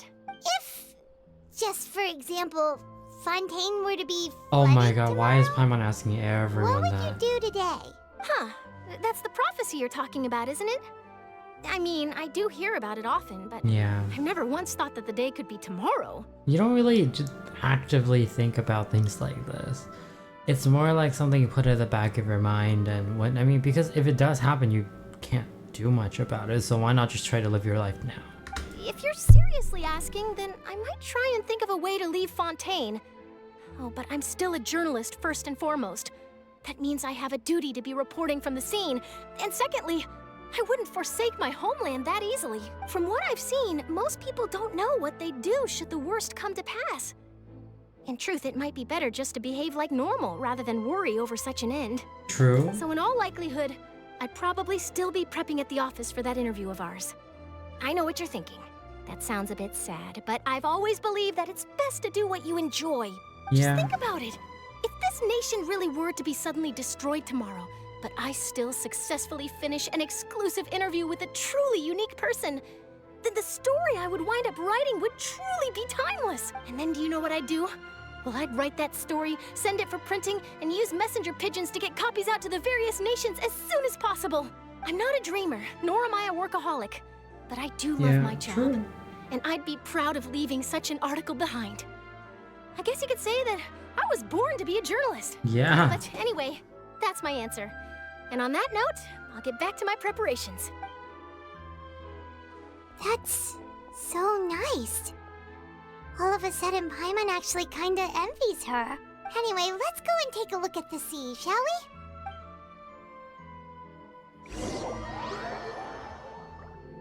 Why would we look at the sea? The sea breeze and scenery can be a pretty soothing combo, huh? Paimon's been thinking. Yes? If it wasn't Fontaine, but all of Tevat that would be destroyed tomorrow, where would we go and what would we do? No, Paimon should ask, if you could choose, what would you like to do? Just like Charlotte said, suddenly trying to consider what to do is pointless. We've always been moving to the next destination, so we haven't spent much time thinking about these kinds of things. We didn't have to either, with us always being on the road and whatnot. Until that moment comes, I think I'll keep journeying on. This is such a like a metaphor for like real life stuff, right? You mean, still traveling? Yes, cherishing every single moment that I would have to look upon this world. Huh. Wait, isn't that what we've always been doing? Banter goes back and forth between the two of you as time slips by. As night falls, you return to your accommodations and end this busy day. The next few days are just as calm. Charlotte comes to find you, conducts the interview. Navia, having finished her business with Poisson, even drops by to take a photo with the two of you. All goes well. Well, it's about to not go well, isn't it? It's ramping up. Something's happening. Feels like you'll grow mold if you stay here long enough. But it's still better than the Fortress of Meripede, that's for sure. It's not only damp there, but salty too. Ah, so the two of you are still here. Wonderful. Oh, you're from the Palais Mermonia, aren't you? Yes, I'm Isadora. Monsieur Nervillat sent me to look for you two before. I heard that afterward you went to the Fortress of Meripede. So, are you under the impression that we might be wanted criminals? Not at all. I'm well aware that you're friends of his. Actually, I'm here to pass along a message from him. Let's hear it. Yes, inside the Opera House. The Maréchaussée Phantom has declared the incident a small-scale riot. A riot? Well, that said, I don't personally think it was that serious. Lady Farina was watching a performance at the Opera House, and while she was resting during an intermission, some other audience members suddenly started harassing her, loudly accusing her of doing nothing about the prophecy crisis. And before she could respond, others started to join in. The crowd continued to grow, and protests against the Hydro Archon started to break out. So this is what's People happening. have started to put the blame on Farina. Guess they finally found an outlet for the pressure they've been under due to the prophecy. I agree. People will naturally rely on gods, as is customary. Yeah. But the moment people feel threatened, gods are also the Because first she's to be blamed. essentially the leader, right? I mean, yeah, gods have like power and all of that, but essentially her role as the leader, she's supposed to protect her people, but she hasn't been doing that, at least visibly. So what happened after that? Is Farina okay? Seeing that the situation was spiraling out of control and that further argument was pointless, she claimed that she'd gotten tired of this and left in a hurry. The Maréchaussée Phantom had their hands full maintaining order and did not catch where Lady Farina had gone. Only when things had stabilized did we realize that she had gone missing. So, you mean she's still missing? That's right. Interesting. The Maréchaussée has dispatched many people to search for her, but we don't have any leads yet. That said, I don't think there's much to worry about. She is a god after all. Even if she were to fall into the hands of rioters, what could ordinary people do to her? I understand the situation. I feel like this part is part of the plan we Good. had. Monsieur Nervillat sent me to tell you about the situation, but he didn't say anything Yeah, else. because we were supposed to be in the know about the Don't worry, situation. this is more than enough to go on. Thanks for keeping us informed. Ah, is that so? Well, all right then. In that case, you two take care. I'll be heading back to the Palais now. Yeah, it's part of the plan. Well, sounds like we should hurry over to Poisson then. You sure caught on quickly. If we know Farina, she won't try to fix things in this situation. Instead, she'll look for a place to wait out the heat. And as we also know, she may be loud and dramatic, but she doesn't have a heart of stone. When Nervillet was talking to her in the Palais Mermonia, and she heard about Poisson, she couldn't hide her sadness and remorse. It would be hard for her to ignore being accused by the public today. Paimon thinks Farina's probably taken the opportunity to slip away to Poisson and try to relieve the sense of guilt that she's feeling. Huh. Well, what do you think? Paimon Paimon knows the answer, of course, but Paimon can do the analysis to back it up, too. Cool, huh? I see becoming a detective's done you some good. In that case, there's not a moment to lose. Poisson, here we come! Let's go.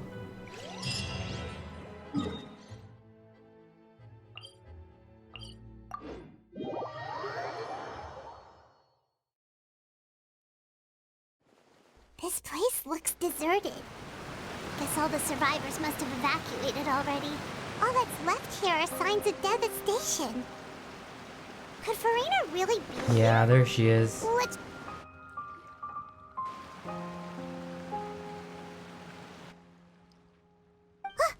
That's Farina, right over there.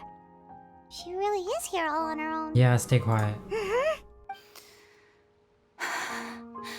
Should I just give up? This is all meaningless. What was meant to happen did happen after all. Everyone's dead. I'm sorry. I'm so sorry. Oh. Give up, Farina. There's no point in holding out. I'm sorry, but what can I even do other than to repeat meaningless apologies over and over?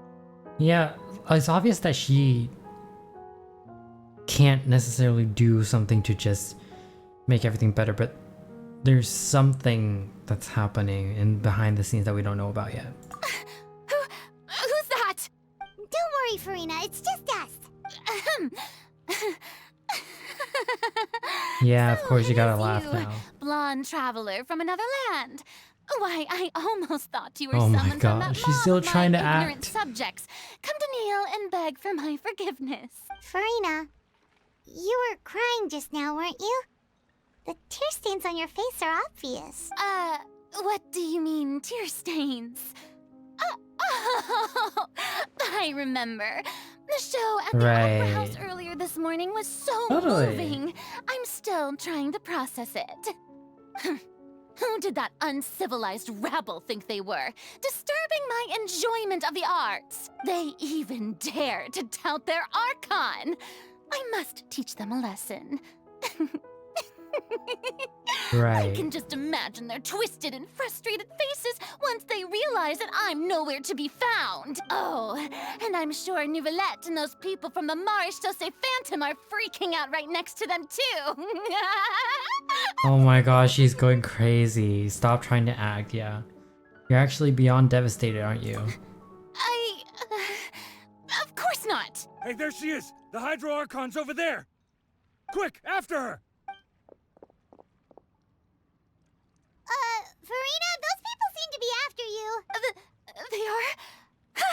They're just some rabid fans who want to cut Right. the line because they haven't been able to meet me in person. Denial, all denial, day. denial. That's against the rules. I can't let them get their way. Farina just ran off. Quick, we have to catch up with her.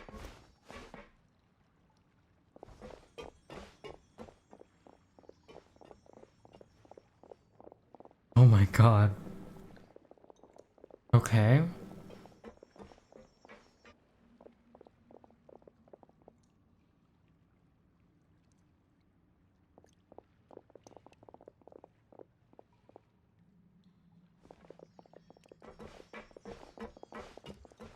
This should be the place, right? Hey, Farina! There's a good hiding spot over here. Quick, come to Paimon before the rest of them catch up to you.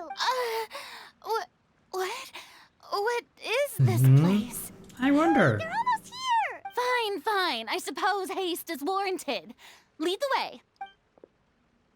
Well, you're going along with our plan.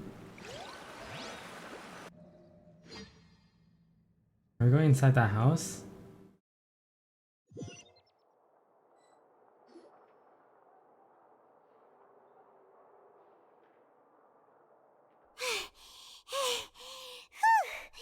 Paimon, You were floating.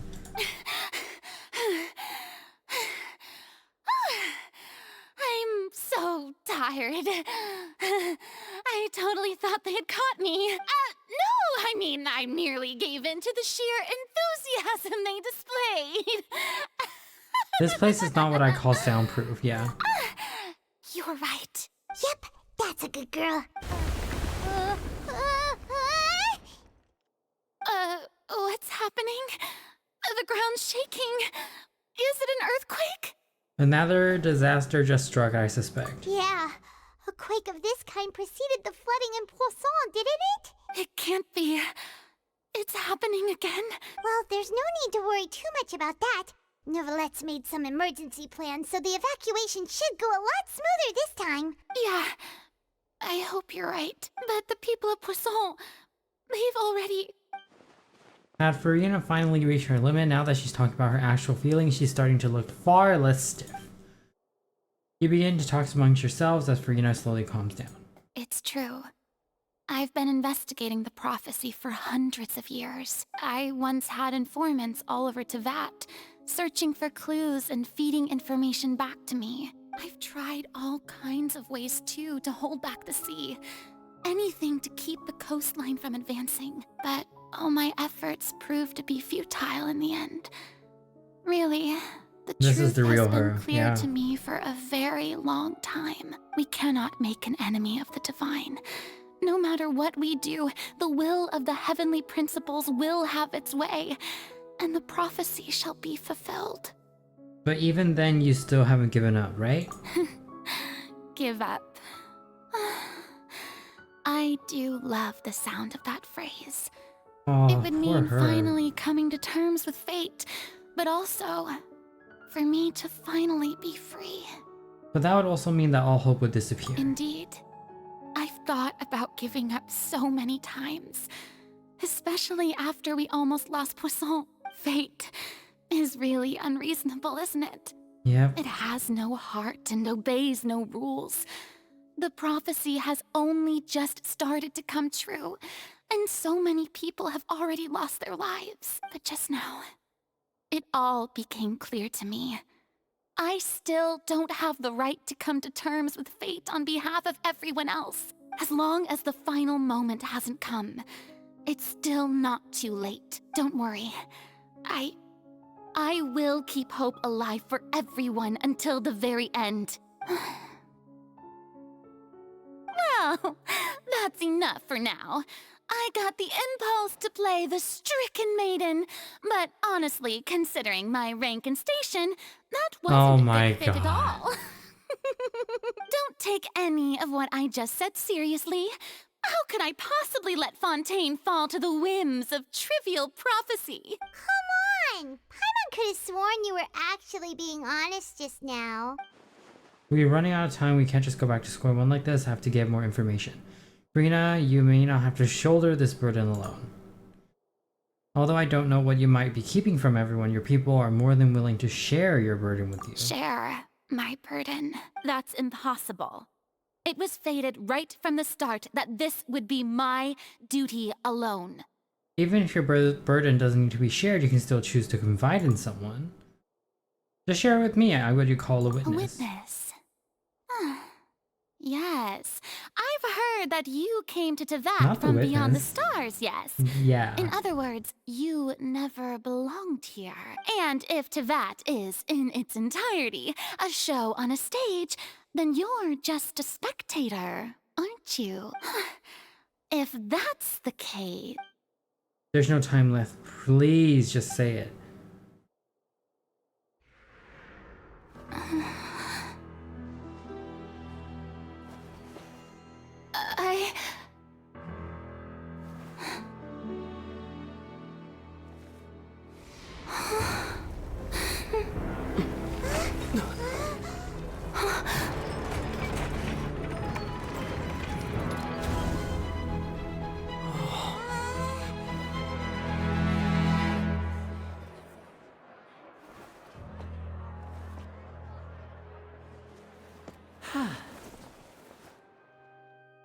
Of course.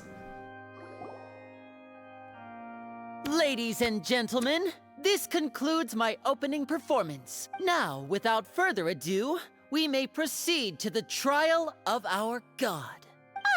So this is what it is.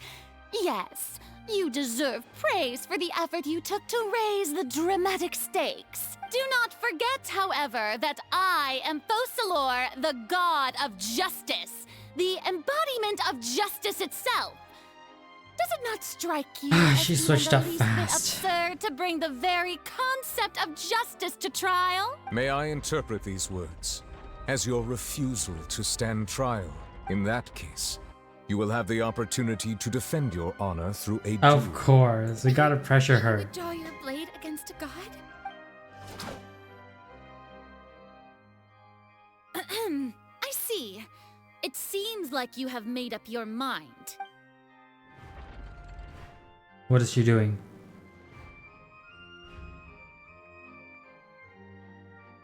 Paimon can't believe it. She just surrendered. What the heck is going on? Did I just see an Archon surrender to a Yeah, human? this does not look good for you. Wow, how utterly humiliating. Lady Farina, what is the meaning of this? Shh! It would seem that there has been a misunderstanding. To be clear, the raising of she's both still hands trying. is not always an indication of surrender. Looking for excuses again, huh? I raised my hands just now to indicate my acceptance of the trial.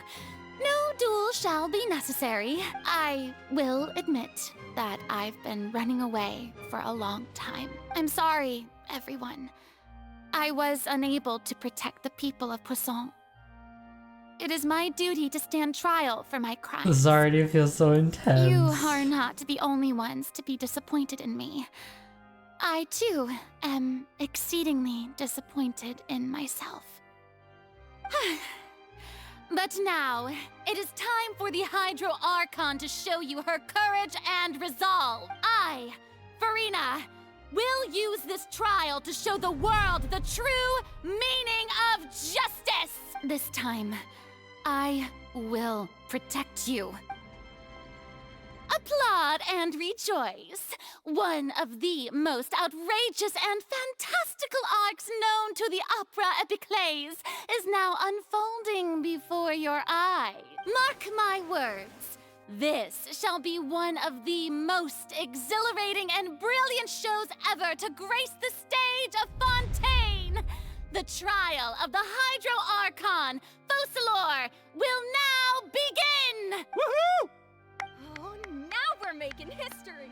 Why does it feel like Farina just took over the whole thing?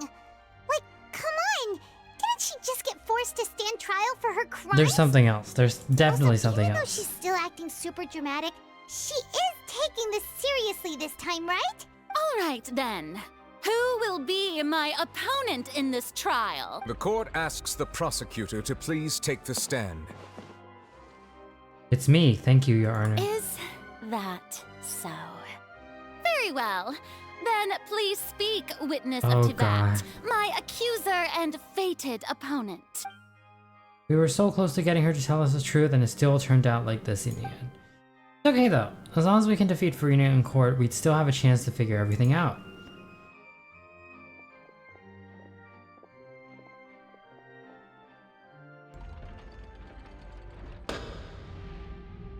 Also, please allow me to ask, as a final question before the trial begins, just how much work did you do to force me onto this stage? Well, we did do a lot of prep after the meeting that day.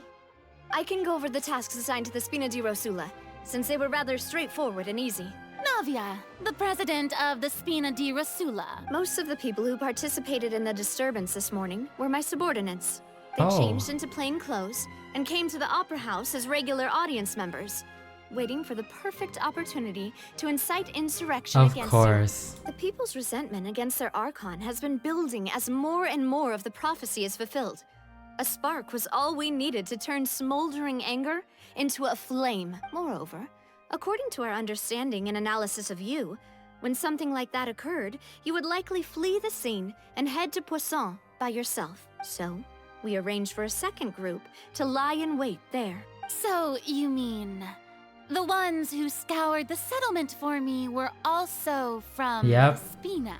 And their goal was to force you to step into the giant magic box so you may personally participate in the greatest magic performance in all of Fontainian history. That's right. That house was a magic box, rather than someone's residence. As the super ultimate version of the setup that I used Oh when my I first God, of performed at course. the Opera Epiclese, the volume of the box was increased by a whole order of magnitude, and the distance it traversed was the entire gap between Poisson and Areneas. Its cargo, of course, was an Archon instead of a human. My thanks, Farina. Without your help, we could never have pulled off such an extraordinary performance. You're welcome? Of course, this performance was only made possible with Father's support. The House of the Hearth spent a massive amount of labor in Mora to pull this off. We had to select a location, construct the giant magic box, dig a tunnel, and open up a path through the water. It was a lot of work for all of us. So, in other words, the earthquake that we felt within the giant magic box was just a normal tremor from the transportation of the whole house? Yep. That's right. It wasn't a sign of another disaster to come. Sorry about that. We deceived you. Then, I can guess Nervilette and Cloran's parts. You gathered a crowd, prepared a stage, and made sure that the champion duelist would be immediately ready for a fight. Also that as soon as I appeared on the stage, the trial may commence without a hitch. You're smart. Am I right? Yes, that is correct. Well, Clorand, I must commend you for your courage. Only the most outstanding champion duelist in all of Fontaine would accept a duel with an Archon without flinching. Thank you. As for you, Traveler, I suppose your role was to keep me distracted with conversation once you found me in Poisson. You'd make sure that I didn't notice anything amiss before revealing yourself as my prosecutor once we'd arrived onto the stage. Yeah, that wasn't the plan. Oh? My mission was to give you one last chance. We hope that you share your secret with us before the magic box came. Is that so? Then I suppose I must have missed my final chance. It's fine. It matters not. What's done is done. The stage is already set, so there's no reason to disappoint the audience. Let's see this trial through to the very end. Yeah, the only thing we can do now is judge the Hydro Archon. Still, I can't help but be a little bothered by the conversation earlier. What did Farina want to say to me right before we arrived on the Sir stage? Prosecutor, please allow me to pass this along. This is a document that Miss Charlotte applied for and received permission to share with you during the trial. According to her, it should speed up the proceedings. Huh? Charlotte wanted to give us something? Oh, so she's here too! Hey, Charlotte! Oh, let Paimon see. Isn't this the exclusive interview that she did with us before? So she's already finished it, huh? Wait, then that means this document is a perfect timeline of everything that's happened ever since we stepped foot in Fontaine! So in other words, we can refer to this anthology of evidence every time we want to use something from our journey as evidence for It's a super practical gift. Let's quickly confirm the information in it. Just think of it as a refresher, alright? You defeated the Hydro Archon in the very first duel. I didn't think that you'd want this as the first time. Before, according to Monsieur Nerve, I nearly the words of someone as extraordinary as a witch. Interesting. So this is our evidence for the trial. The prosecution and the defense are both in position. The trial shall now begin. Oh, come on, Nervilette. There's no need to repeat all the unimportant legalese. Just fast forward to the part where the prosecution lays out my offenses. As the defendant and the lead actress of this performance, I still haven't even been informed of my supposed guilt in all of this. Of course, it is only natural for humans to struggle to understand the actions of a god. However, you will need more than that to convict me of a crime. That's true. But my charge here is voice unrelated lines. to your conduct as an Archon. Instead, I would like to charge you as a fraud who's never been the Archon in the first place. Wait, What was that? Lady Farina's a fraud? Hey, Interesting that we came to this conclusion. we're going to try the Hydro Archon for forsaking her duty, but did I hear that right? She's not our Archon at all? Charge accepted. Interesting. Lady Farina, do you plead guilty to the charge? Lady Farina. I plead not guilty. How can I be guilty? There is no way that I, Focalor, otherwise known as Farina de Fontaine, a member of the Seven and the Regina of all waters, kindreds, peoples, and laws of Fontaine, could be anything other than your true Archon. Yeah. Even though Lady Farina can be rather eccentric, isn't it going too Fair-minded. far to doubt her very identity? Yeah, I've never questioned her identity either. Sure, Lady Farina can be super irresponsible, but what grounds does that prosecutor have to make such a huge claim? I have cause to believe that common sense will prevail in this case. Many of the members of the audience have known me as the Hydro Archon ever since they were born. There would be no fooling their memory. See? Even the Oratrice has decided to show me its favor. Are you sure you want to commit to a charge that will never be upheld? If you wish to drop the case, I can promise Oh my you god, she's as just the trying god of to justice seem all confident. that you will not have to face trial for making a false accusation. We will treat everything that's happened as a dramatic spectacle and move on with our lives. What do you say to that? An argument with near impossible odds, huh? We have to not only refute Farina's claims, but also overturn the long-held beliefs of the people. The people only see you as their Archon because that's their long-held belief. Well, I tried to give you the chance to surrender. If you must persist, then let me ask. If you believe I'm not the Archon, then what manner of being do you think I am? And if I was not the Archon, then how did I manage to live for over 500 years? I've got to think carefully. What do we know to be special about Farina?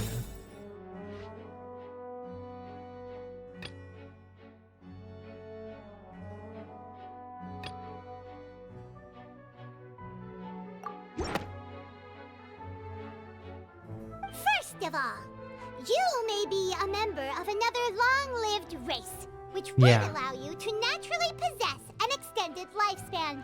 And second of all, even if that wasn't the case, there could be other ways to extend your life. Such as a curse. Who gave you that idea? Was it the knave? You'd sink so low as to use a harbinger's words against me. It doesn't matter who gave us the information. A curse? I once thought it possible that the aura of an Archon might naturally resemble a type of curse. But in light of this claim, perhaps what I sensed was not your divinity, but a curse after all. You sensed it too, huh, Nervalet? So, Farina, instead of an Archon, could you just be a cursed human? Lady Farina is actually a human? Well, it is true that it's extremely difficult to tell humans and gods apart just by looking at them. It's not impossible.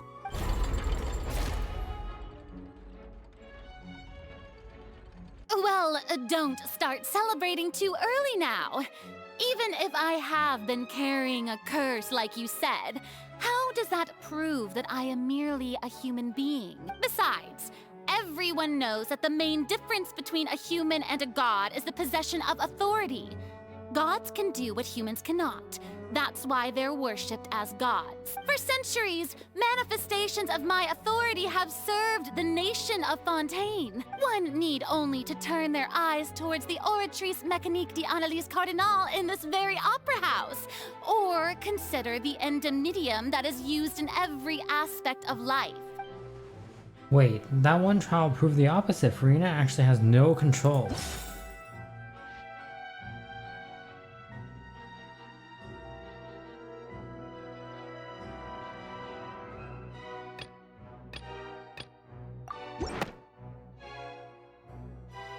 You tried to reference the Oratrice.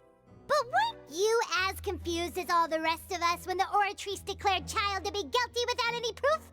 Otherwise, You should have come up with a good explanation for that by now. Didn't I make myself clear at the time? The decisions of the gods are naturally difficult for humans to comprehend. There is no need to provide an Yeah, just keep being in denial. Lady Farina, I believe a reminder of your current circumstances is in order. While the court is in session, the principles of justice and the law must come before all else. While you are an Archon, you are also first and foremost the defendant in this trial. You will prove yourself unable to defend against the prosecution's charges if you continue to withhold vital information against the rules of the court. I never thought you'd use that kind of rhetoric against me. That was no trick of rhetoric, Lady Farina. I've merely reiterated the rules of the court. Yeah, true. Rules that all should respect and follow. So, you neither knew why Child was declared guilty, nor did you understand the structure and operations of the Oratrice. Instead of having been created by you, the manifestations of authority you mentioned have been made by the real Hydro Archon, haven't they? The real Hydro Archon?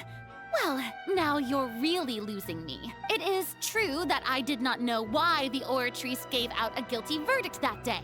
But the Oratrice handed out that verdict unilaterally. And it has been operating independently ever since it was first created. You can't argue that just because a divine creation is flawed, that the god behind it must also be no god at all. She's still throwing out all kinds of excuses. The amount of Like like she's confident that we won't be diversion able of to attention and produce proof that excuses is she had no extraordinary. power over the Oratrice.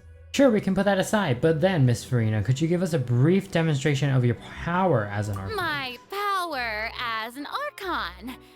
There are many ordinary citizens in the audience. How can I just carelessly demonstrate the formidable power of an Archon? If that poses a concern, I'm prepared to extend my protection. Oh to my yours. god, of course. You don't need to go that far. A brief demonstration of your power over Hydro should be quite harmless. Surely an Archon can at least match the capacities of a human with a vision. Aren't you the Hydro Archon? Or is it that you can't even wield the power of Hydro, much less the authority of a god? Indemnitium! Yes! It's all because of Indemnitium! All Oh Archons my derive their power from the faith of the people, and I've converted the people's faith in justice into Indemnitium. Thus did I give up all of my divine power to provide everyone with energy for their daily lives. Have you ever seen a more magnanimous god? Isn't that a huge Yeah. stretch? Yeah, no matter how generous an Archon can be, how could they give up all their power? Can a god with no power even still be called a god? And Indemnitium as a resource is still unstable according to the previous acts. Oh, it's not looking good for her. Seems like nobody's buying Farina's excuse. Hey, come now, everyone. Please don't stare at me as if I was a liar. I kind of feel bad for her. Something is forcing her to be this way. Farina, you knew, right? The one that you loved. Shouldn't you Oh. want to believe in me? Please? You've got to believe me. If what the prosecutor said is true, she really has committed a grave offense. Did she deceive all of us? And all of our parents and grandparents too? And all of our ancestors? Ever since they were born? Enough. That's enough. Tell me then, if I'm not the real Hydro Archon, Interesting. then who is? If you have no evidence of another Hydro Archon's existence, nor can you find anyone who can back up their claim to be such, then what grounds have you to say that I'm not actually the real deal? Wow, she came up with yet another argument. How can we refute her now? Seems like she really She's just like struggling. If we can't prove that she isn't the Archon, we can try to prove that she is just a human. And if she's only human...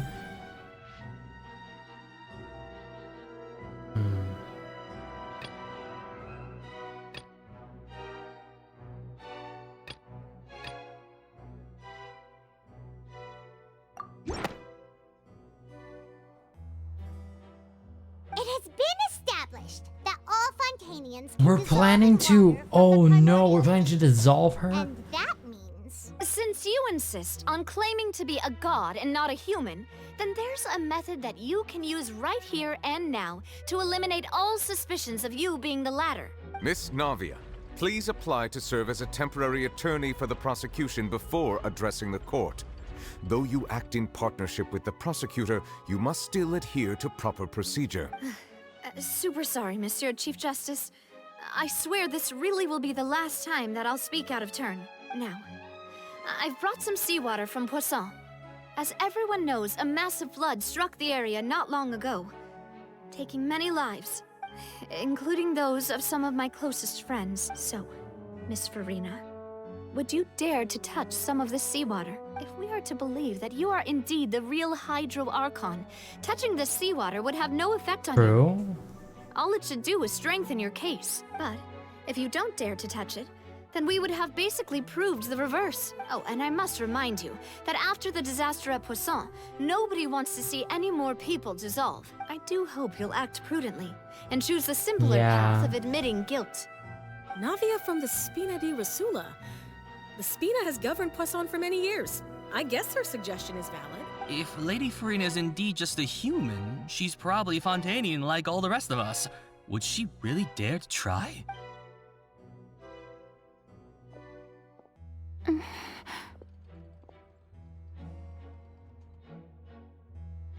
Farina? Lady Farina, this test has been unilaterally proposed by the prosecution. As it falls outside the realm of standard court proceedings, you possess the right to decline participation. Well, of course he had to tell her that. But refusing to participate is basically the same as a confession of guilt. Oh god, this is the trap, isn't it? She's just staring at the water without saying a single word. It really does seem like she's quite terrified of it. That could only mean... What's going on? Is she really planning to... That's not what we thought she would... Due to the inherent risk of the test, Lady Farina, you may... Oh no. Hey! She actually... I'm fine! Look at me, everyone! My hand is still here! I haven't been dissolved! Will you believe me now? I really am your Archon! I'm nothing She's like yelling a so much, I feel like something's normal wrong. fall apart as soon as they touch this water! Really? Was this not the most obvious thing in the world? Miss Siegewin? If you're present, Miss Siegewin, please come forward and attend to the defendant. Siegewin? Don't be nervous. It'll just take a few seconds.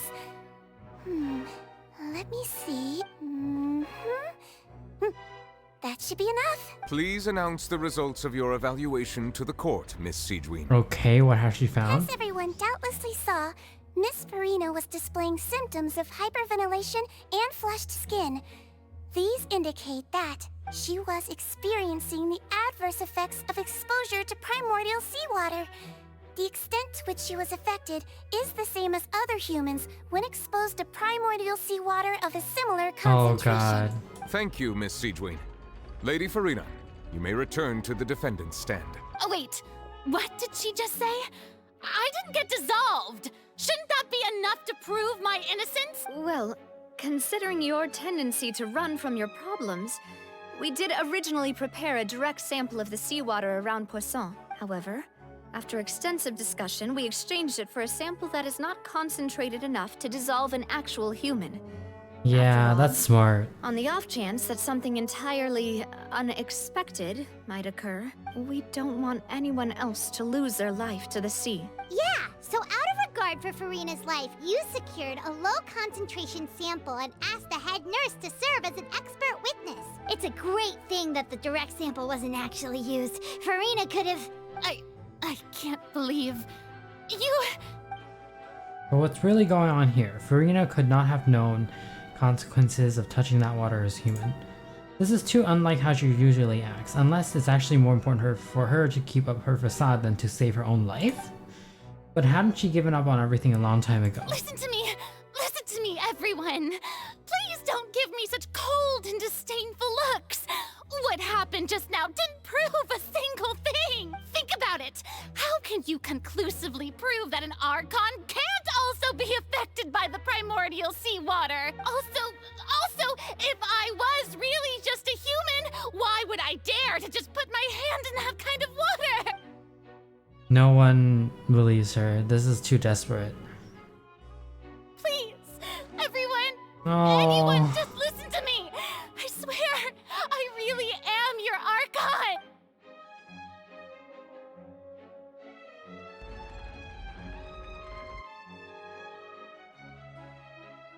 It's over.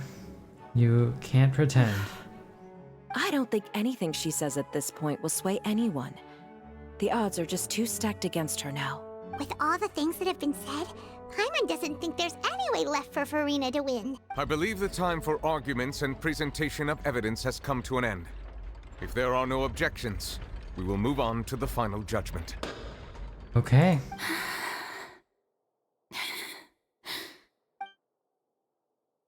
Wait, something's wrong. Will sway anyone just too stacked against her now.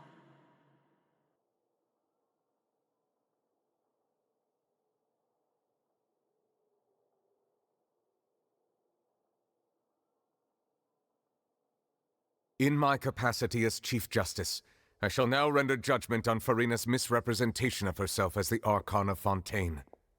As a human who knowingly deceived her fellow Oh god, citizens, something, yeah. Farina is guilty. Oh no.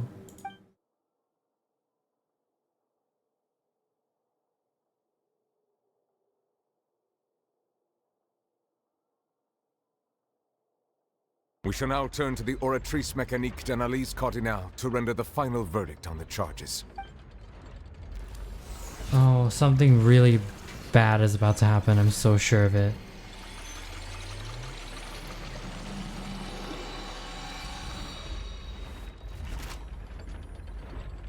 According to the judgment of the Oratrice Mécanique d'Analyse Cardinale, Farina is...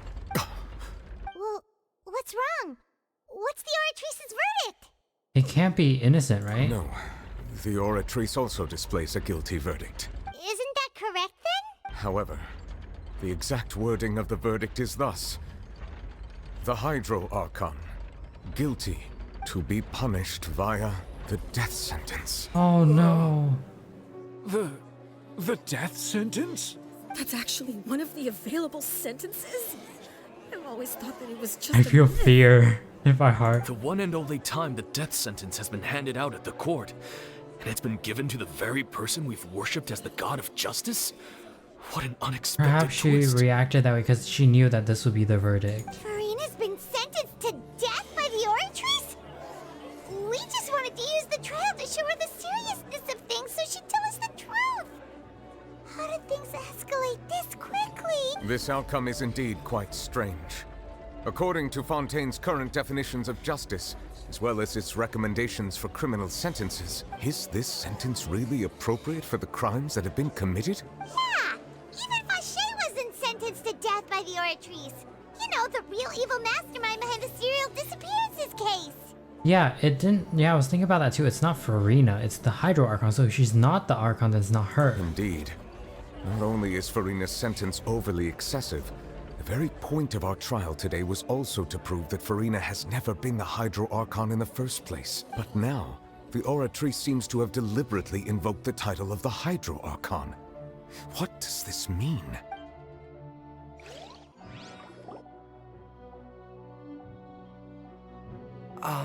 Excuse me, if I may interrupt. Is the trial still going? Fremine! Oh, you finally made it. I assume this means you've completed your mission? Mm-hmm. Any mission Father assigns to me will always be top priority. With some help from the other Fatui, brings a stone slate onto... That the first prophecy slate? Huh. So the knave privately arranged for Fremine to try and find the missing slate. I looked everywhere and finally found it at the bottom of the sea. It took me a long time to get around some dangerous stretches of water. But has the trial already concluded? Then doesn't that mean I've come too late? Oh no. Father will be disappointed in me. Don't worry, the mystery hasn't been resolved yet. Thank you for your hard work, Mr. Fremine. Please allow me to review the record left on the slate. Traveler, I believe that you have already seen the other existing slates, and would like you to come here and confirm their contents. Huh? So what do you see? What is it? This looks like the previous Hydro Archon releasing her divine power, turning the Oceanids into human beings. I believe I've now made sense of the Hydro Archon's crime. It has to do with Fontaine's lost history. Huh? Isn't the Hydro Archon just guilty of deceiving her people? Oh, wait, no, that's Farina, and we've already proven that she's not the Hydro Archon. So when you say Hydro Archon, do you mean the real Hydro Archon we've been kinda talking about? In truth, everything that you've encountered in Fontaine up until this point can be traced back to the contents of these stone slates. However, I'm uncertain as to how much sense they currently make to you. An association between the contents of the slates and the events in real life. Let's try to recall the contents of the other 3 stone slates. Paimon will do her best to help you remember.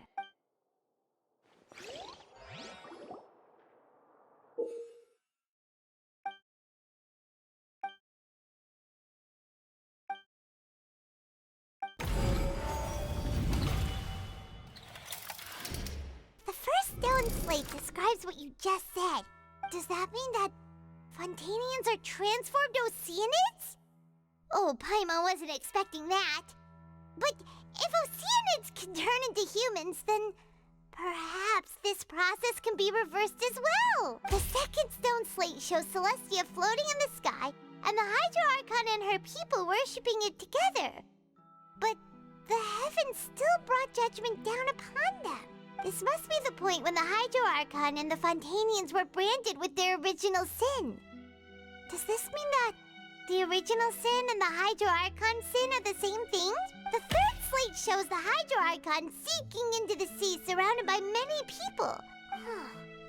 That reminds Paimon, didn't we also watch that happen to someone else?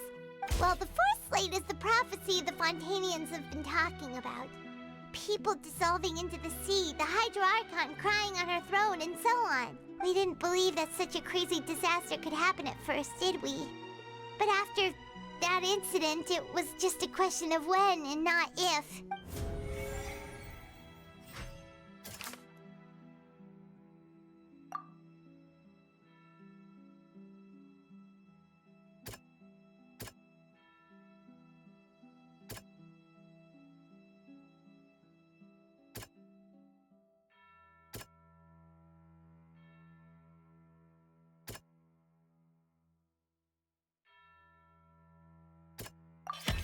We know from the case of the serial disappearances of Yeah. young women that Fontainians can be dissolved in primordial seawater. And the first stone slate tells us that long ago, the Hydro Archon used her power to turn Oceanids into humans. This might be the reason that Fontainians can dissolve.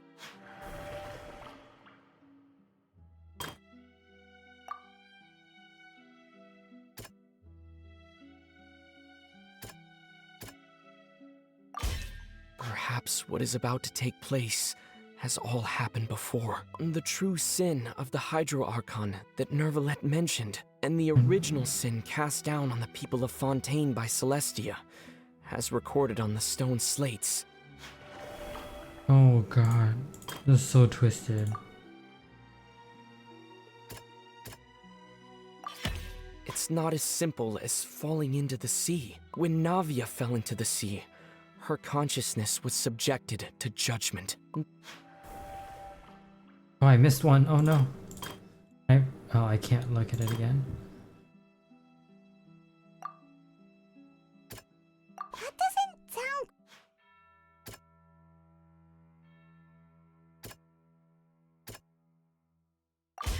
The prophecy from the stone slates found its way into society, but not many people believed it at first. The fortress of Meropide was nearly flooded with primordial seawater, which we know can cause Fontainians to dissolve. It seems increasingly likely that the prophecy may come true. If we hadn't dealt with it in time, things could have gone very badly. I am just trying to think about all Dissolve into this. the primordial sea but won't cease to exist.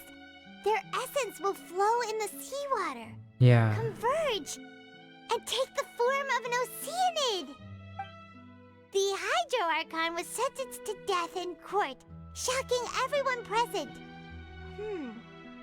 Perhaps this means that her sin was actually Fontaine's original sin.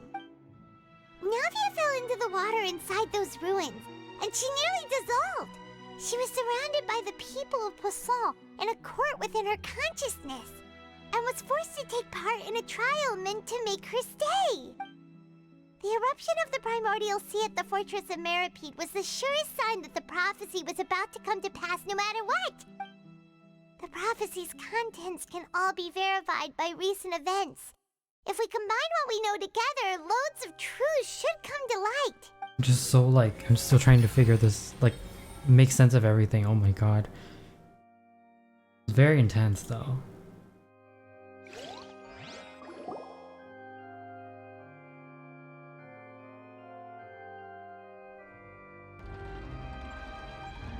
Huh? Oh, Paimon gets it now! So that's how you can make sense of it. But then it feels like we're going to have to share some truly shocking revelation. Let's hear them. The first slate reveals that Fontainians are not real humans. Incredible.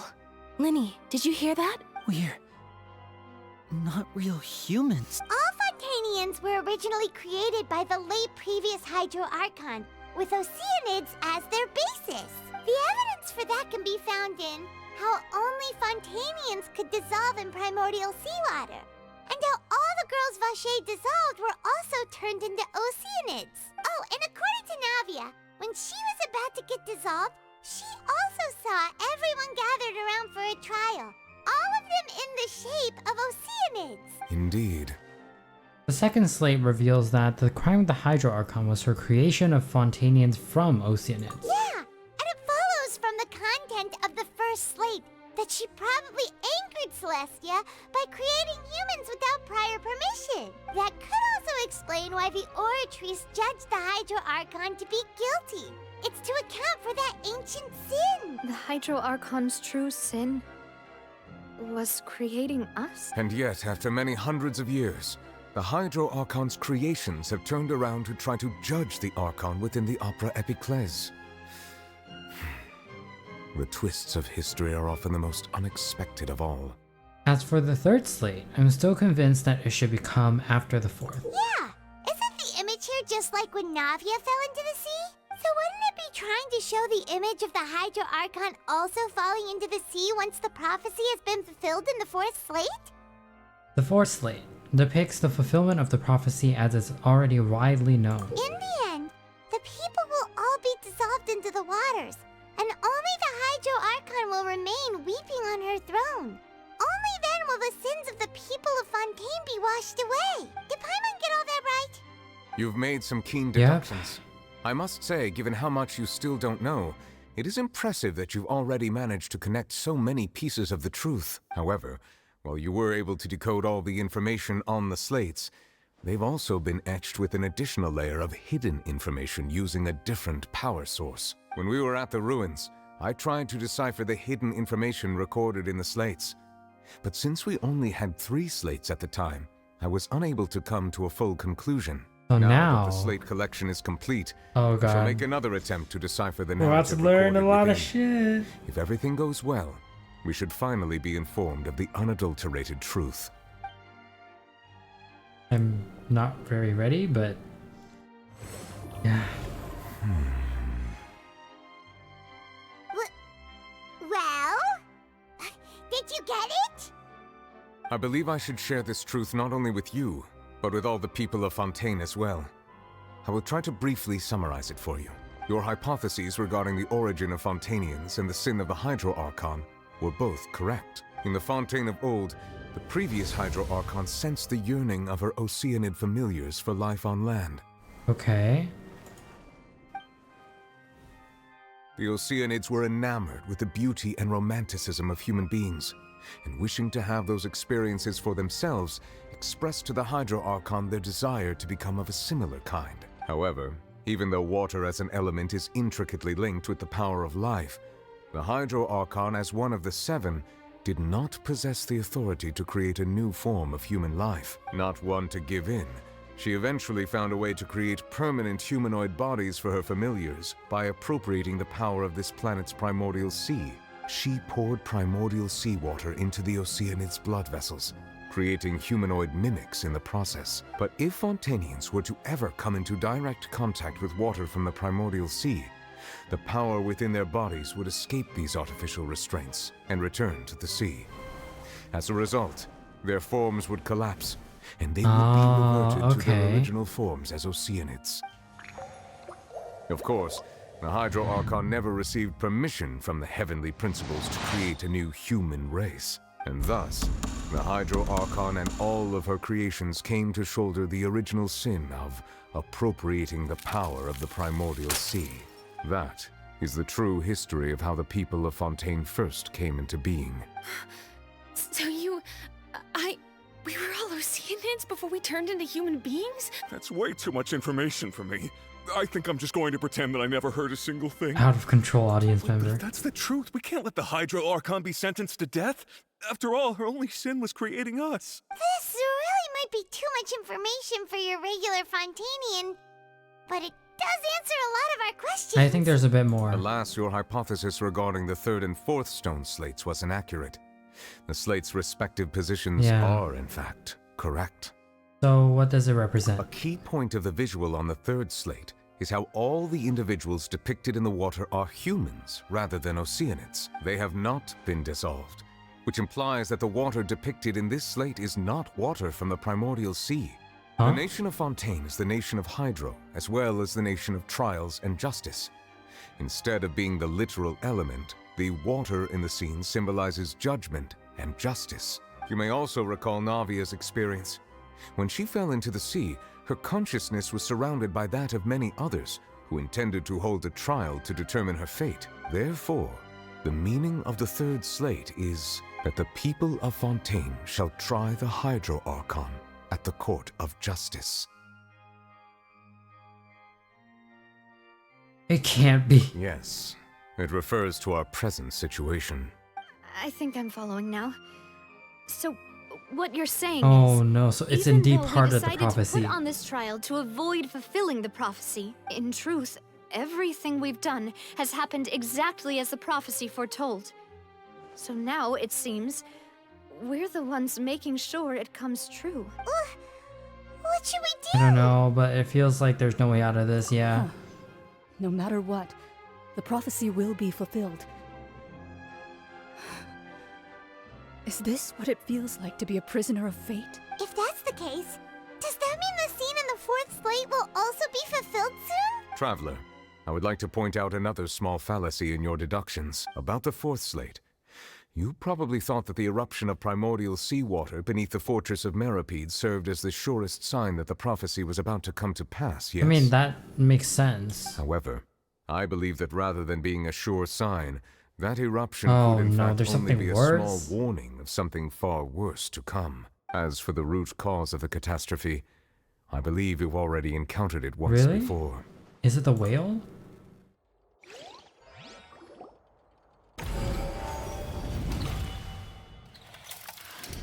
This eruption was just a small warning of the things to come. We must find the root cause of the disaster.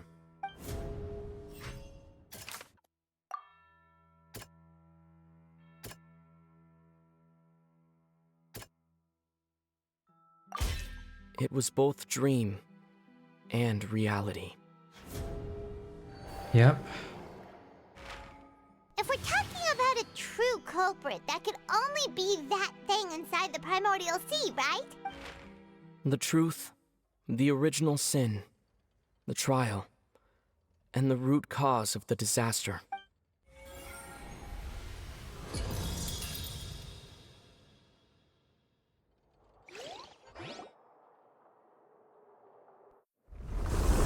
Uh-oh.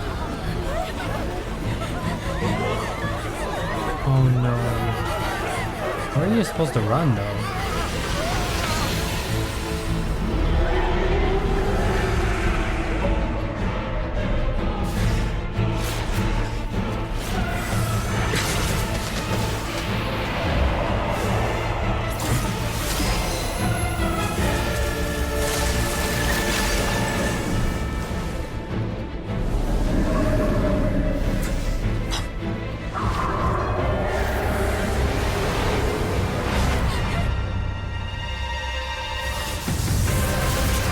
Oh, child, let's go.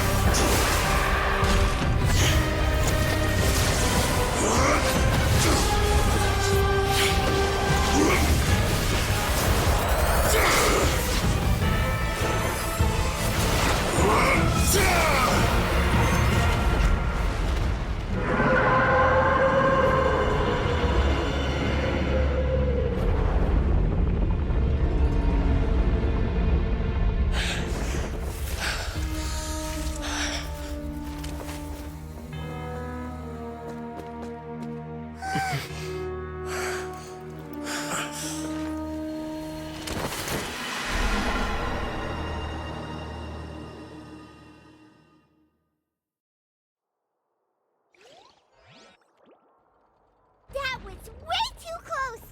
How did that thing just burst into the Opera House? Wait, was that Oh my god, my heart. Like, I didn't even take a breath. Okay. Whew, that's right. So we've met it at last. I understand very well why it has chosen to make an appearance here. That whale does not belong to Tevat. It is a monster that has traversed the stars, weeping all the while. It has been greedily consuming the energy from the planet's primordial sea, using it to grow. That is the main cause for the rising sea levels. Okay. Once it has finished consuming all of the energy contained within the sea, its next step will be... You said that when the Hydro Archon first created Fontainians out of Oceanids, she filled their blood vessels with primordial seawater. Precisely. That whale finds the blood of Fontainians nigh impossible to resist. Therefore, when it left the primordial sea, it decided to make its next stop a packed opera house full of food. Food in the form of Fontainians. We just barely managed to push it back, right? In that case, won't it come back to target the people again once it's managed to recover its strength? That is correct. Indeed, it is more accurate to say that we should thank that Harbinger for buying us some time. Without him, the whale would have likely come onto land far sooner. From the way he looked, he must have been fighting the creature for quite a long time. That battle maniac. We've always known that he had a special connection with that whale, but we definitely didn't expect it to help us out like this. Anyway, now that we know that this whale is the actual cause of the disaster recorded in the prophecy, all we need to do to stop the prophecy would be to find a way to beat it up, right? It is too late. What do you mean? It had already absorbed too much of the primordial sea's energy before we could notice it. At this point, it has become practically integrated with the sea itself. Even if the entirety of Tevat were to be destroyed, it could still survive and swim off towards some other world. That's not something I will accept. We've already done everything we can, and we even found the true culprit. We've come so far. Yeah, you can't just be like, yeah, this is just impossible not foe. possible. That's just not fair. Indeed, that's not how a grand performance should end. I'll fight it to the end, no matter what. So the prophecy will be fulfilled no matter what, huh? Not necessarily. The prophecy. Yes, what has been prophesied will be fulfilled. You may view such things as the history of the future.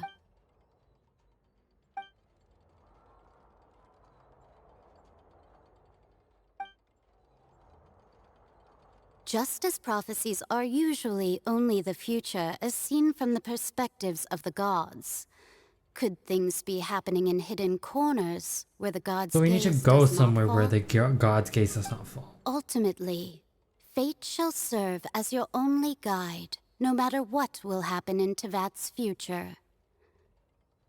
All you need to do is to play your part. Could it be that even if the prophecy will be fulfilled, there will still be a way to save everyone? Did I miss something? Wait, I forgot about Farina. What was it that she wanted to say to me?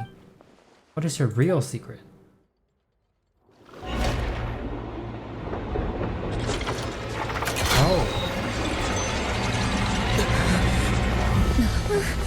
What's happening with the Oratrice? I guess. I believe it is preparing to carry out the death sentence.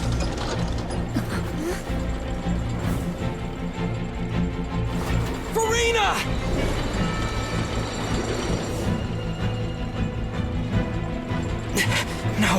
still need answers.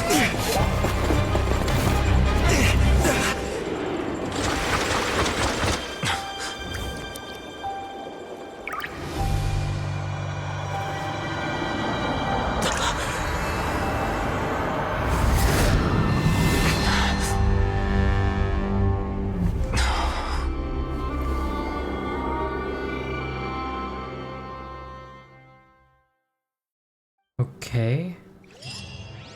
So what does this mean? That's not Farina right there. That's someone else.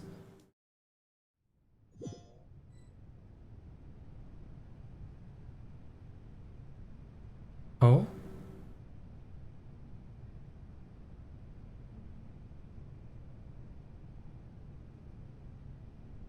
You. Sorry. That shocked expression on your face is just too amusing. I couldn't help myself. You are not Farina. Who are you? Ah, the sweet sound of bewilderment. Marvelous. A sure sign that my attempt to deceive everyone was a resounding success. But to answer your question, I am Focalor. Oh god. You know, the god. Focalor. Why did you deceive us? Oh, that wasn't my goal, of course. Goodness, no. But I had to fool everyone else too, if I was to stand any chance of deceiving the Heavenly Principle. Deceiving the Heavenly Principles? It's all because of that pernicious prophecy. Dreadful, wasn't it? Everyone doomed to dissolve. Okay. Fontaine condemned to be flooded. One was not amused. In fact, one was positively bemused when that problem was thrust upon me by my dearest predecessor.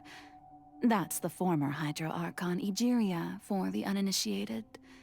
It hardly gets more disastrous than a preordained national catastrophe, now does it? She knew full well that the prophecy would surely come to pass, and as one of the seven, she also knew full well that one defies the heavenly principles at one's peril. Yeah. So yes, as you have no doubt surmised, it was a rather impossible situation that I found myself in. I spent a terribly long time mulling it over, alone on the ocean floor. And I was almost growing barnacles by the time I finally realized there was only one possible solution to this confounding conundrum. I had to outwit the heavenly principles, allow the prophecy to be fulfilled, ostensibly at least, while saving everyone at the same time. How? I'm a genius, I know. I can only assume that's why Egeria chose me as her successor. Although, looking back now, it was hardly the inheritance one dreams of. Between the task of saving the nation, the quotidian duties of the Hydro Archon, and not to mention the original sin of creating a new race of humans, I dare say she left me quite a colossal mess to clean up. But one can only play the hand one is dealt. I did not choose this, any more than I chose to be one of her Oceanid familiars. So you were also once one of the Oceanids, transformed into a human by Egeria's hand. Yes, I was. I always dreamed of becoming human. And I still do, even now. In my eyes, to be human is to be part of the greatest opera ever known. After becoming a god, I separated my divinity from my body and spirit, leaving behind only a self that was as naive and bewildered as my past self on her first day as a human being. The me you see before you now is that divinity. And the human counterpart I left behind, I named Farina. She could feel joy, sorrow, and everything in between. She could be as vain and conceited, or as meek and vulnerable as she wished. Her strengths were of a kind only a human could possess, as were her shortcomings. But in my eyes, Farina's humanity was what made her perfect. Okay. She was perfectly human in every way. The person I always wanted to be. Anyway, so then I cursed her. All part of the plan, of course. The plan to deceive the heavenly principle. Do you still remember the final scene of the prophecy? The Hydra Archon alone, weeping on her throne. In order that the prophecy might appear fulfilled, I invited Farina to be an actress, to play the part of the Hydro Archon in the prophecy, under the curse I placed on her. So long as I, Focalor's divinity, continued to exist, she could not die.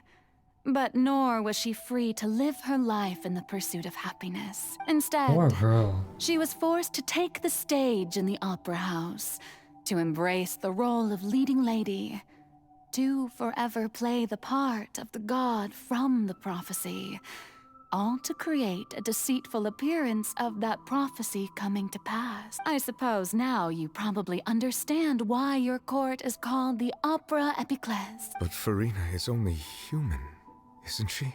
Even though she has had a long life, her mind is no stronger than that of any other ordinary human being. I cannot begin to fathom what she has had to endure. Exactly. It must have been torture for her. It has indeed. And although she is, in a sense, me in human form, I most definitely owe her an apology for it. It's been 500 years, and all along, she's been playing her part in the most unimaginably long, unbearably lonely, and agonizingly painful opera of all time.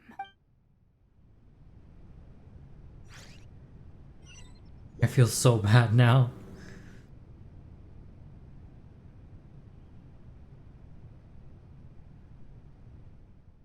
I came into contact with Farina's tears. If I remember correctly, tears often contain a being's strongest emotions.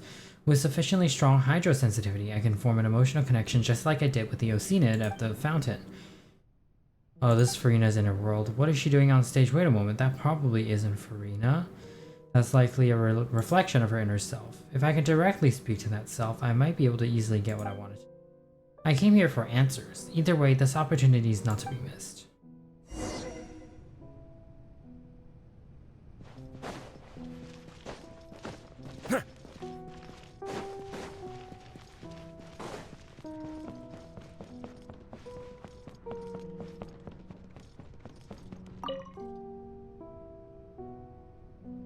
Oh? Who permitted you to come onto the stage? Now, I understand your admiration for my august self, but I must ask you to keep to the rules. Come on, it's me. All right. It is not my intent to reprimand you. There is no need to state your name. Don't look at me, don't look Just be at off me. with you. Do not distract me from my performance. But I don't see an audience here. Oh, do not jest. Can you not feel So there's it? two sides to this, basically. I am Focalor. The eyes of countless Fontainians are upon me.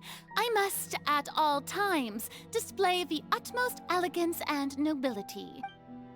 Something's off. There's no getting through to her. Even in her heart of hearts, she's still playing the role. What sort of resolve must she have that even in her inner self and subconscious would have such an impenetrable defense? I have to find a way. I wonder what the way is. Dear audience, the performance is experiencing a technical difficulty, but worry not. The guards shall resolve it soon. Let's keep going, team. Face your gift.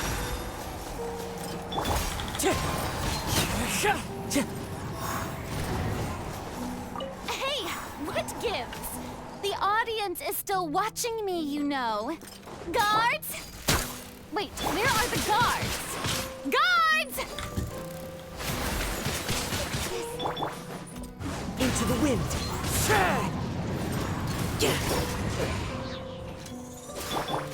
Clouds high. The birds come. Glaze over. Final warning. Leave the wounded to me. More, please.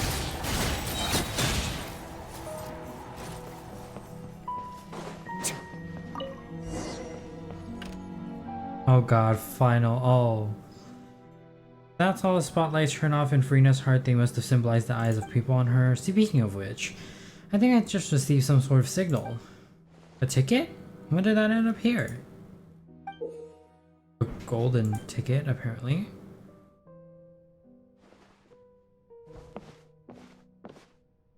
Either way, looks like the show is about to begin. Let me see.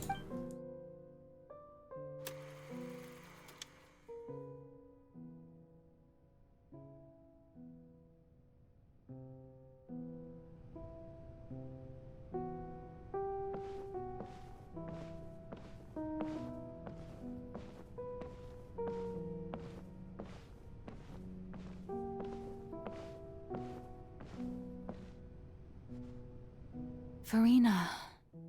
Farina. Huh? Who's that? Who's calling me? Where are you? Be not nervous. Be not afraid. I am before you. Wait a moment. You're near me? How can this be? Mirror you, huh? You know what? That's not bad. Let's go with that. Mirror me? What do you wish to say? The prophecy. Have you heard of it? What prophecy? Wait. I know. I think. I don't know why, but it's in my head somehow. The people will all be dissolved into the waters, and only the Hydro Archon will remain, weeping on her throne. Only then will the sins of the people of Fontaine be washed away. Oh, very good. You know it well. What's going on? I can't seem to remember anything clearly. The only thing I know for sure is this prophecy. Will it really come to pass? Yes, it will. And that is why I've come to you. Disaster will come to Fontaine sooner or later. Things will develop just as the prophecy declared. There is no escaping it. But doesn't that mean everyone will die? I'm a Fontainian just like them. Will I dissolve too? Oh, don't worry. Magical meetings exist in this world precisely to give people a chance to turn things around. It is the reason why you met me today. I don't know how this ties to the whales. I will tell You know what I you mean? how to save everyone, but you may have to suffer somewhat. Oh, so there's still hope after all.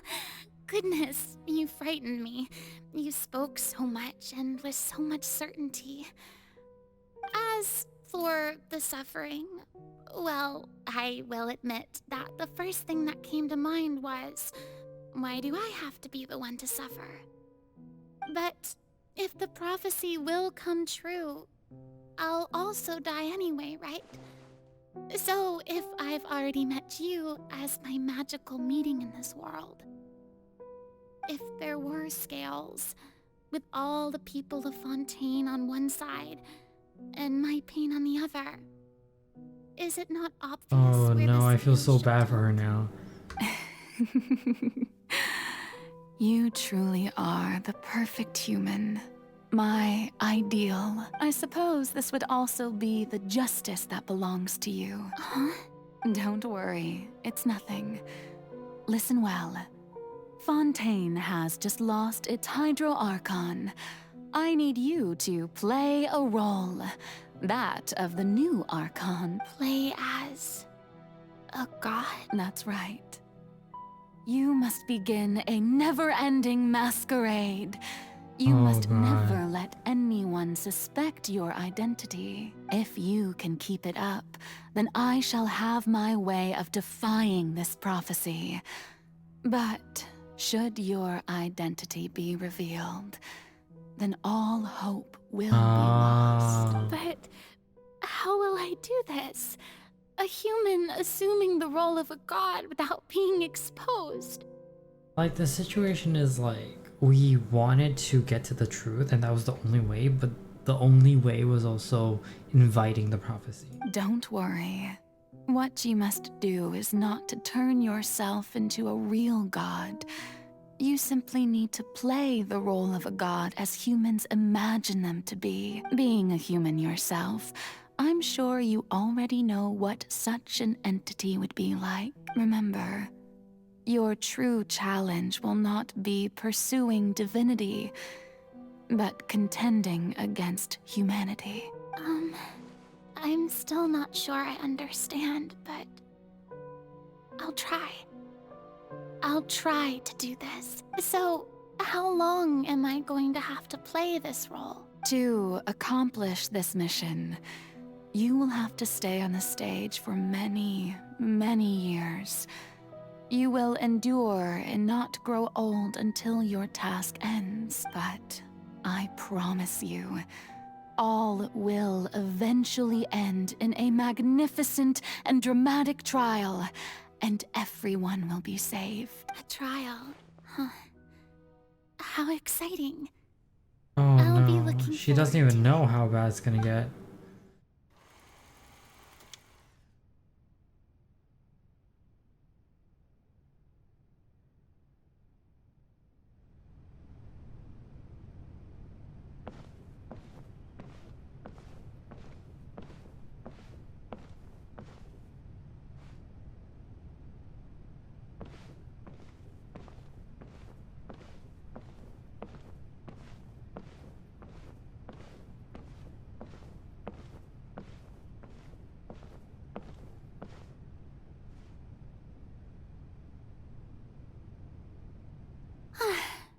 The Maison Cardinalise has announced my accession, but this is my first time facing the people. What should I say to most appear like a god?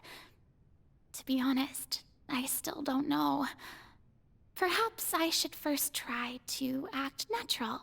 Summon courage. Ladies and gentlemen, good evening, and welcome to the Opera Epiclese.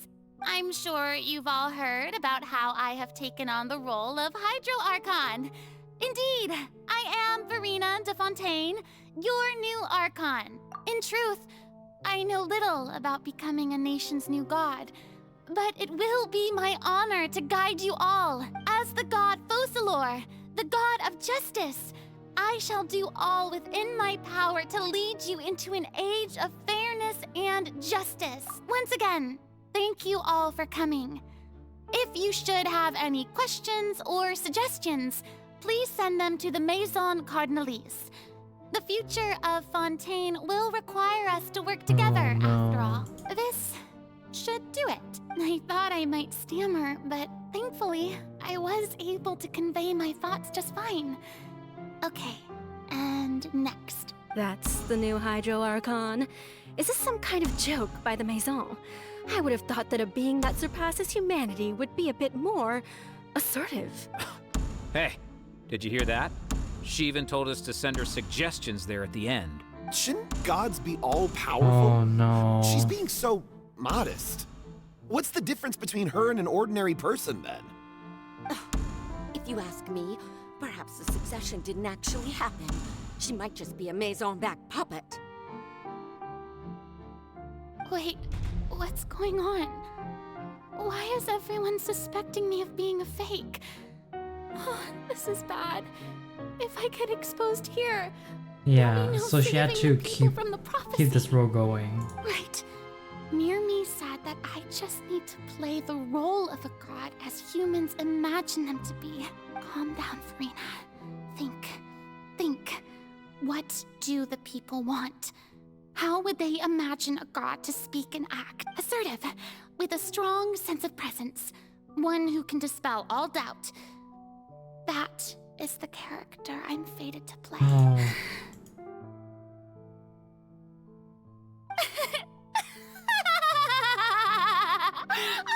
Oh, very good, my people. Only ones such as you are deserving of my rule.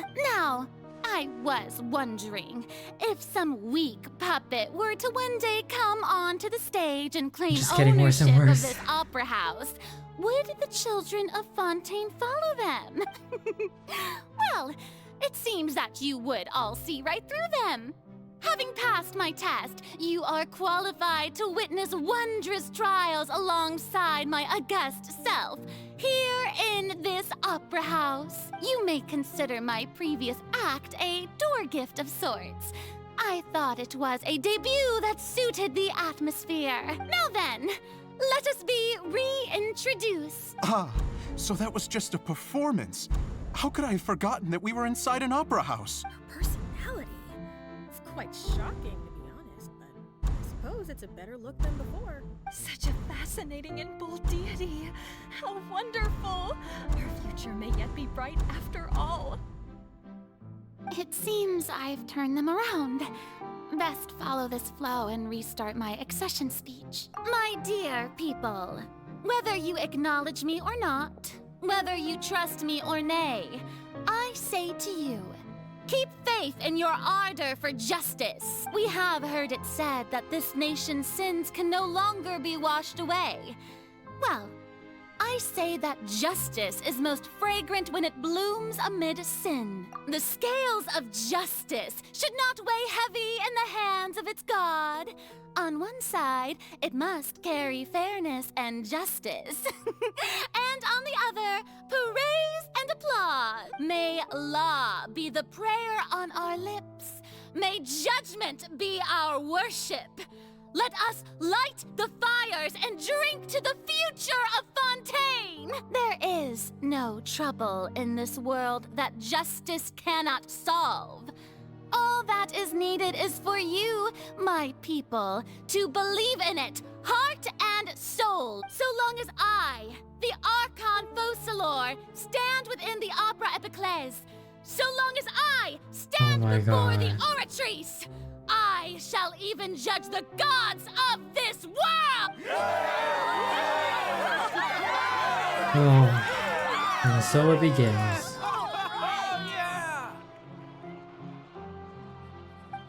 I feel so like emotionally tired.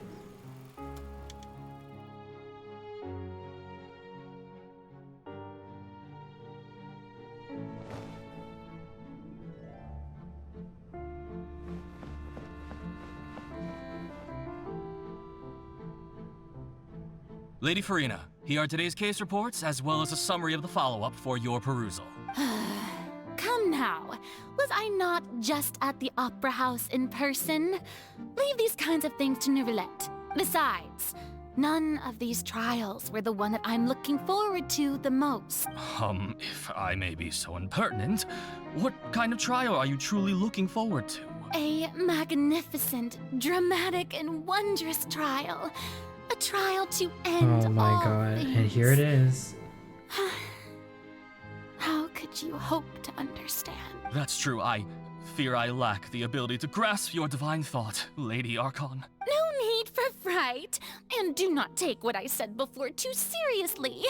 Go now, do your duties. The trial I await. It will come one day.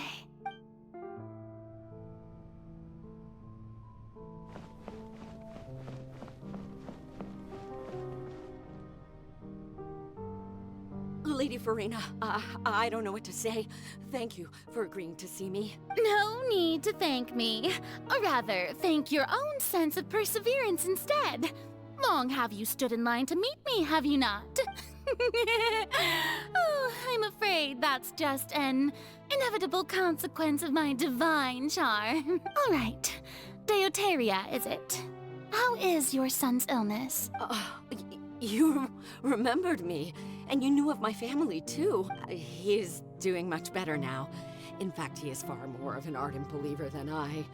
He was the one who forced me to seek an audience. I feel so much sadness. Your words back to him. Oh, good. Very good. If this should happen again in the future, please do not hesitate to come and tell me.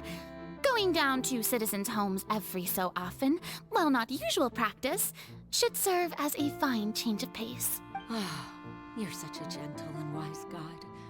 Thank you once again, on behalf of my son.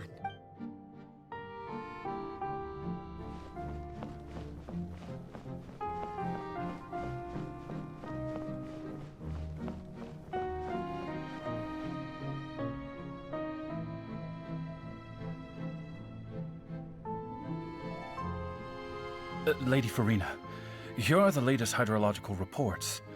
As for the specific parameters you asked to take note of, I'm afraid things still don't look good. I see. It's as I thought then. As your god, I did already expect this, but I wanted to see how far your human wisdom would allow you to analyze it. All manner of signs indicate that the prophecy will still come to pass. Forget it. That's not something you need to worry about right now. Well, as I understand it, the Fontaine Research Institute is also trying to find a way to counter the rising water levels. Really? Have they found anything? I'm afraid that they haven't found any effective solution thus far. Oh, is that so? Well, no wonder. This issue has reached the realm of the gods after all. Still, their spirit is praiseworthy. Interesting.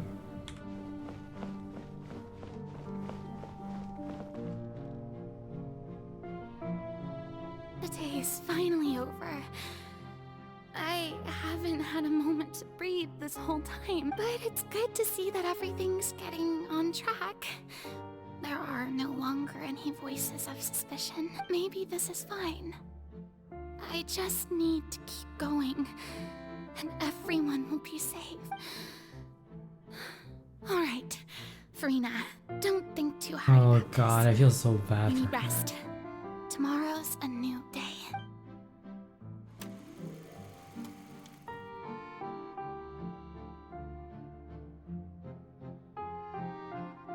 Lady Farina, here are the new trial reports for the latest cases, as well as a summary of the follow-up. There'll be no need for that. I've seen them already. There's no need to go back over scenes He's I've already getting witnessed in tired person of before. the duties. Lady Farina, I've waited so long for this chance to see you in this manner. Indeed, my dear, loyal citizen. This joyous moment is an honor for us both. Lady Farina, we're detecting significant hydrological anomalies near Poisson. Understood. Keep monitoring. Keep me informed should anything come up at the Institute.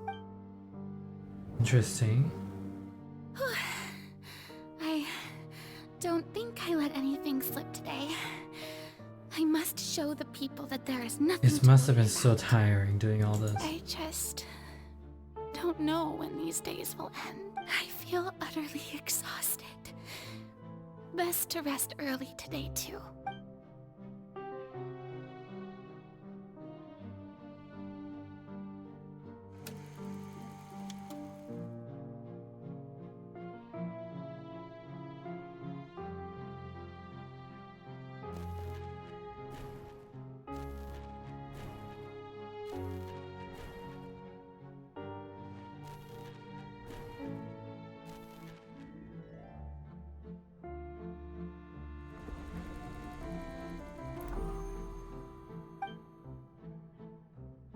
Oh my god, 1, 8, 2, 3, 4.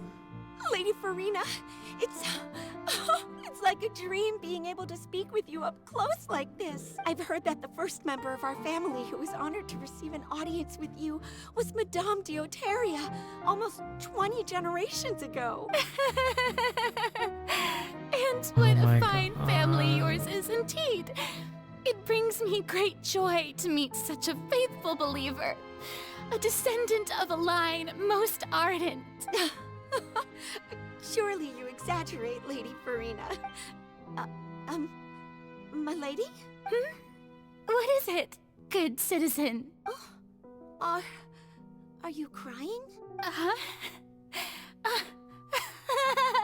Oh, really now? I didn't even notice. This must be the overflow of hydro from my person. Yeah, totally. Can't quite help being the god whose dominion is the waters, can I? No wonder. No wonder. A manifestation of your power, Oh then. god, the pain Archon, I behind am those honored eyes. to have witnessed it. Honored indeed. So interminable. That's the line we heard in the fountain. Lonely. Just how much longer? Hundreds of years must have passed by now. Perhaps the show must go on for hundreds more. I never imagined that it would hurt so much. Have I reached my limit? No. Perhaps I reached it long ago. Today I didn't even notice my own tears. I want to tell someone, anyone, about this. Yeah, I've been doing this for hundreds of I've years. done so far. I've conducted so many investigations across the centuries. But there's not even a sliver of hope that we might break the prophecy. All I can do is keep heart. I must maintain this act. It is the Yeah. only way to save It was already like a Fontaine. very desperate situation since the beginning. Please, mirror me. You have to succeed.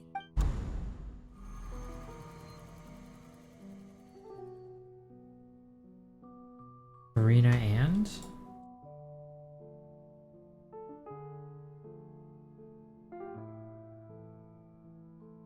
Farina, you don't have to shoulder this burden alone, although I don't know what you might be keeping from everyone.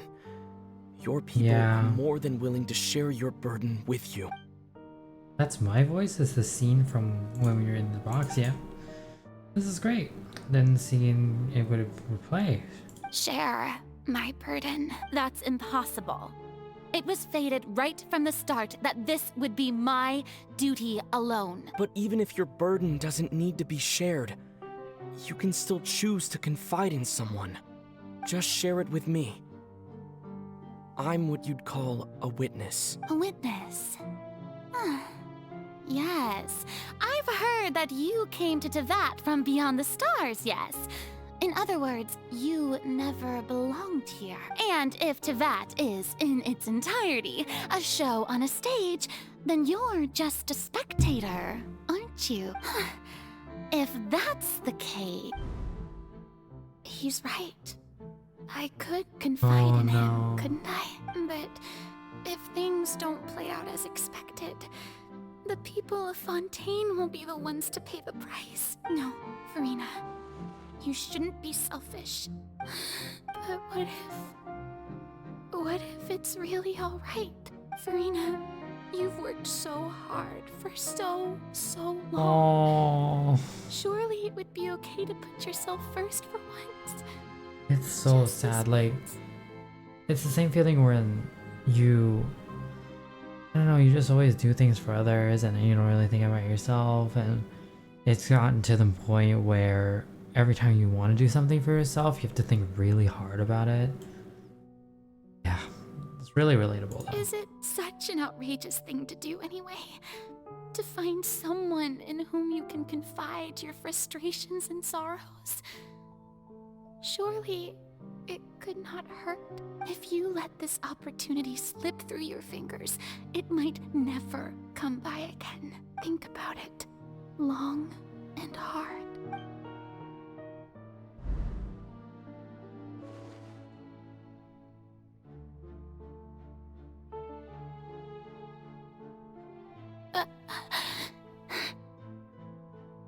No, I have nothing to say.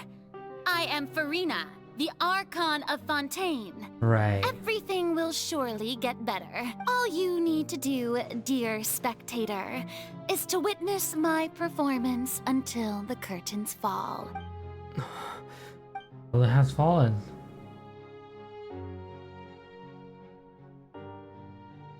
Fine.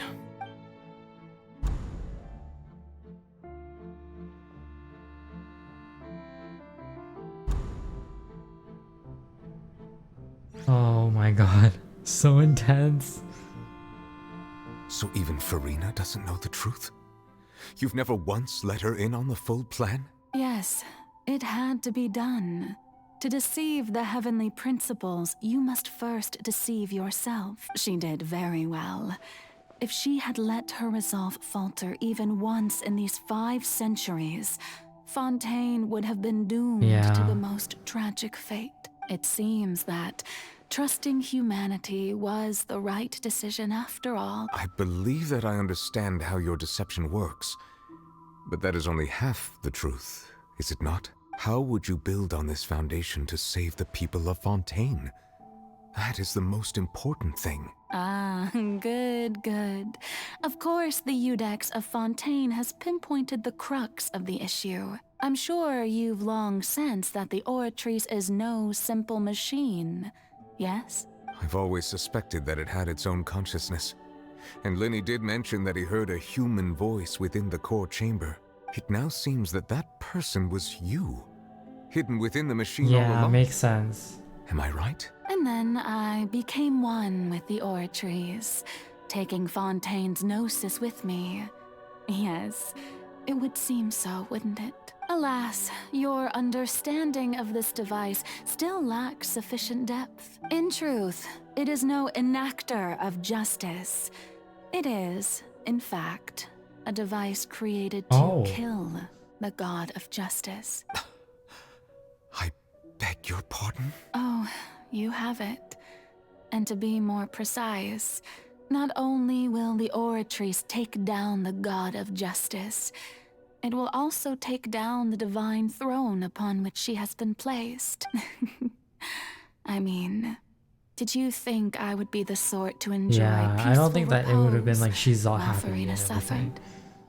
My work over these last 500 years has been to constantly accumulate indemnitium within the Oratrice. But really, some have already discovered that only a small fraction of the energy generated by the device was ever used to provide power to Fontaine. The vast majority had to be, accumulated to enact this death sentence. It was all a part of your plan then? Both the trial and the she thought sentence? so much. Indeed. This power, accrued over 5 centuries, could have sustained Fontainians for millennia, had it only been used for that purpose.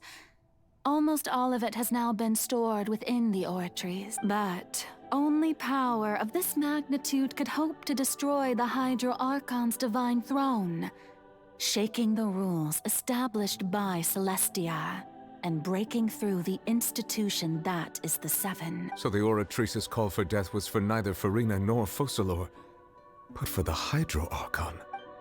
The destruction of that divine throne. If I do not misunderstand your intent, you must be...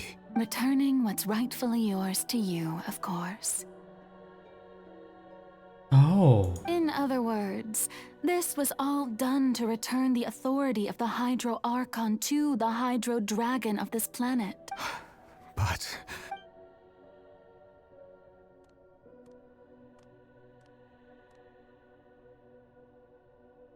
Oh, what? Getting sad again, are we? The authority of the ancient dragons shall soon be yours once more, O Hydro Dragon Sovereign. And this is the face you make. all you've done throughout the years is just so you can sacrifice yourself at the very end. I've never quite seen it that way, you know. Even now, I'm quite pleased at how well my deception worked.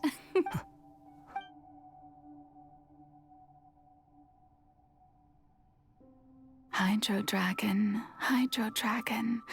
don't cry. I must say, had it been within my rights, I would have loved to judge the heavenly principles themselves. Were they not guilty of essentially the same crime? I mean, yeah. Egeria stole the power of the primordial sea, and the heavenly principles stole the power you ancient dragons possessed. I, for my part, am the god of justice. And is it not just that your original powers should be returned to you? Speaking of justice, I have always believed that justice lies in the process of pursuing human existence itself. So, if the theft of the primordial sea's might was Fontaine's original sin, then, leaving matters of procedural right and wrong aside, the descent of the Fontainians as humans and their right to exist in this world would be Fontaine's original justice. In other words, existence was Egeria's justice. And to me, justice is the continuation of that existence, defying the prophecy and ensuring that Fontaine's people shall live on. That should be the justice true. enthroned over all others. At this point, we, whether it be myself or all other Fontainians, have shouldered the burden of this sin for far too long. Iudex Neuvillette, the highest judge in our land, when you regain your full power as an elemental sovereign, what verdict shall you pass upon us? So when I was invited to the court of Fontaine to serve as Iudex, I see now that that was your idea too. Definitely. At last, I now understand the true purpose behind this position. In the beginning, I was uninterested in human existence. But these 5 centuries of living alongside them have gradually brought about mutual understanding between us. And I have even attempted to feel as they feel.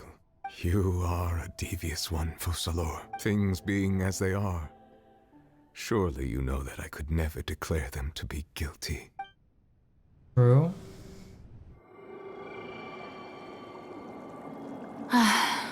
The hour of my execution is almost here. For the sinner, the curtain call has come. I know I may not sound it, but faced with death, I find myself a little afraid. Perhaps this is one thing both gods and humans have in common.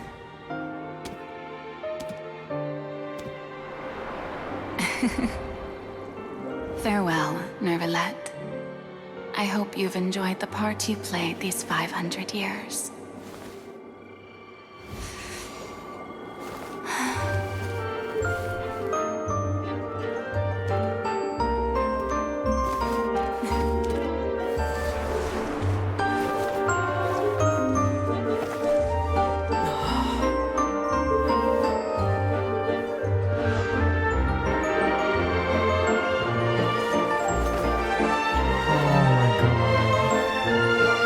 Like darker than Steve. Like we were just going darker and darker with each nation.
This is why we play games. Iudex Neuvillette, hereby declare, people of Fontaine, your sins are forgiven.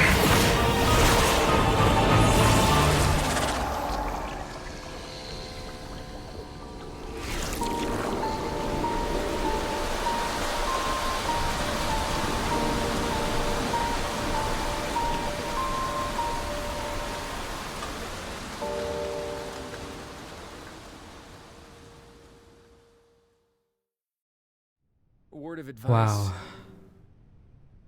Okay. Oh, okay. Yeah, everything's normal. Everything's fine. just happened?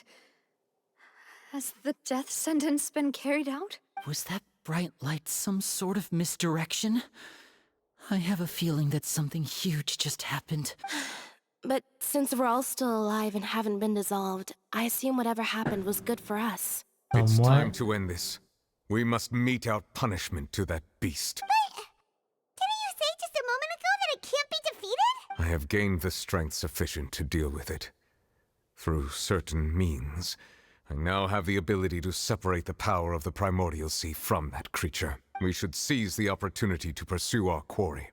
You obtained power just now? Traveler, now that the oratories can no longer function, I require an executor to help me mete out justice. You mean me? The root of the calamities befalling Fontaine.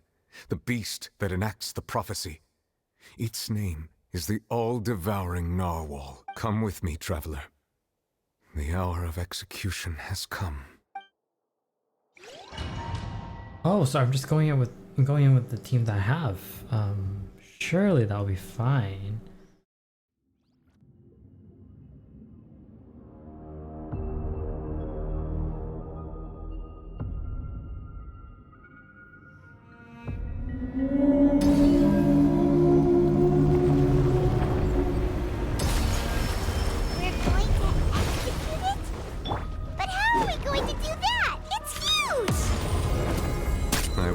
My best to separate the power of the Primordial Sea from the weapon. Considering the size of the beast, I cannot reach the power source. Unless we can find a way to attack it from within. I shall share a part of the ancient dragon's power with him. We shall look for an opening together. Conflict and sorrow turning into hostility.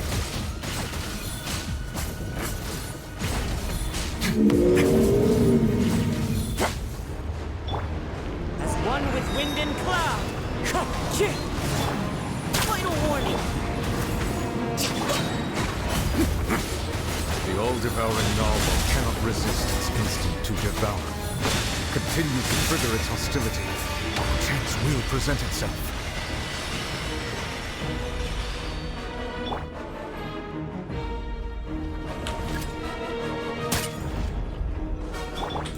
Wind strike. Access denied.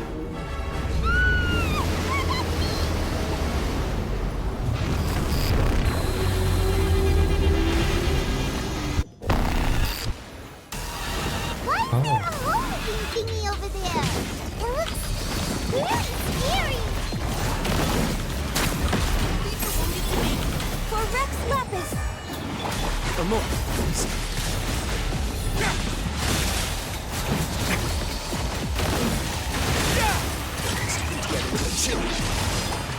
I have granted you my protection. Do not fear. Seize the moment and use my power to suppress its root from within.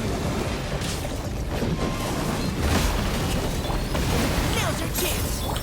Blaze over. Let's begin.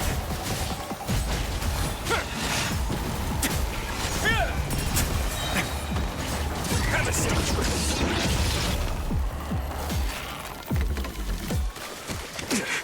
Oh, cutscene.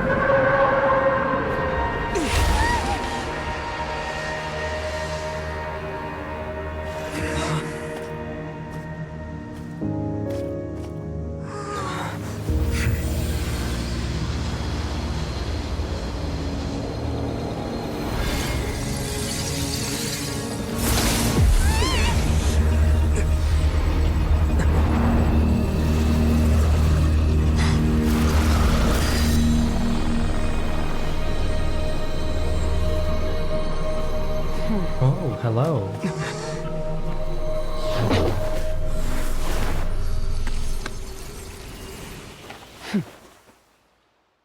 Who are you? Thanks for helping with the cleanup. It should have been my job, but... oh well. It was just supposed to be a short private training session for me. I didn't think that my disciple and my master's pet would start brawling in the meantime.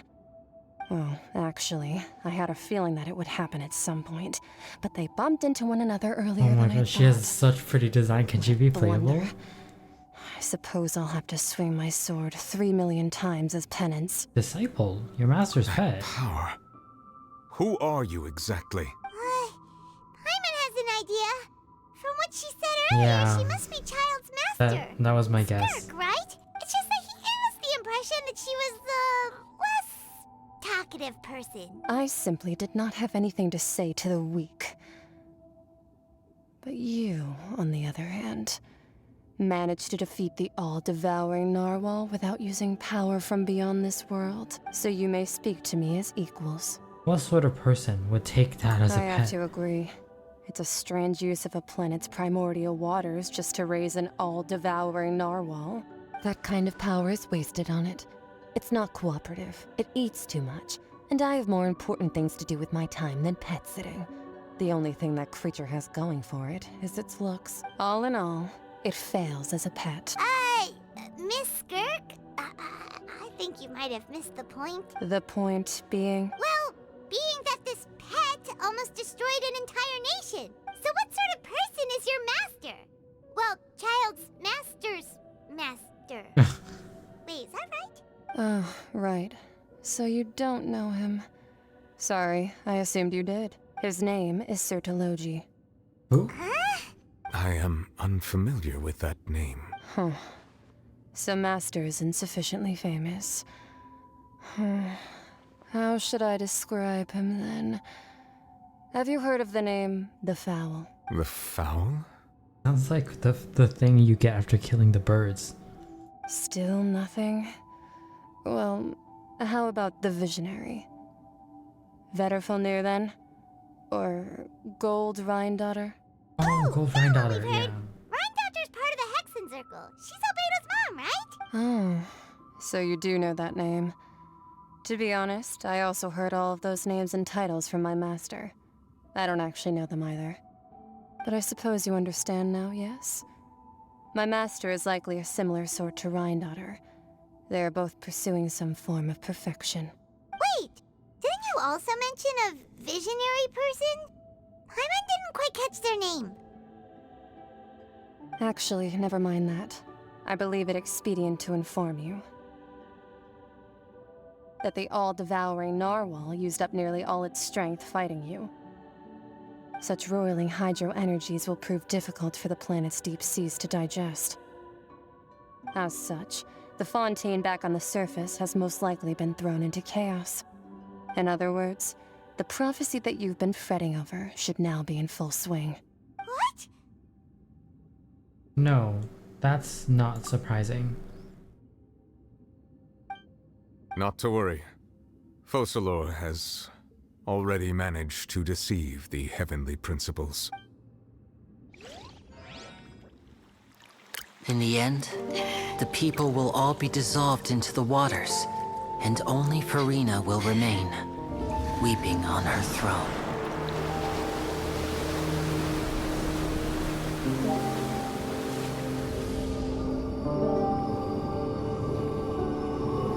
Only then will the sins of the people of Fontaine be washed away.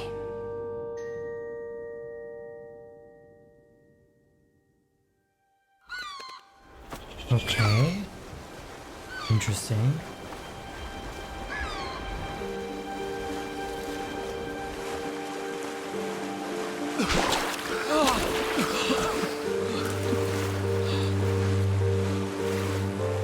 Hey! Help! Over here!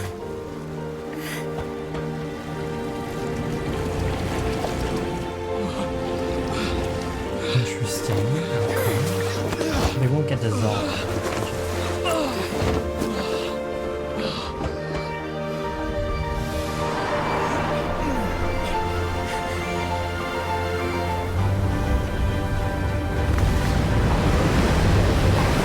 Oh, it's that giant ship. It's the building. No, it's the giant ship.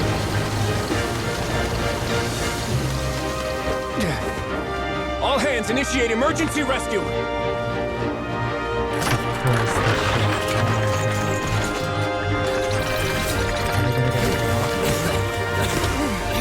Hurry!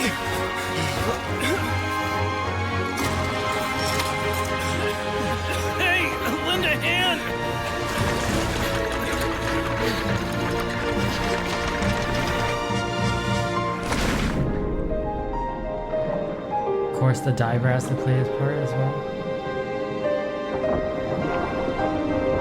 What are you trying to get at?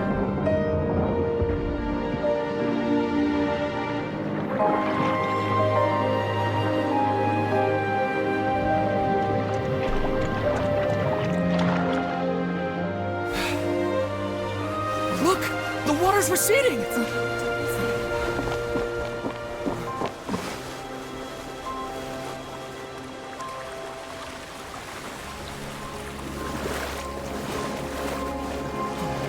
It's a miracle! Water's receding.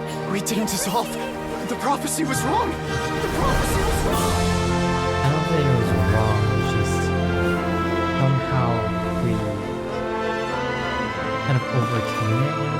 Oh, hello.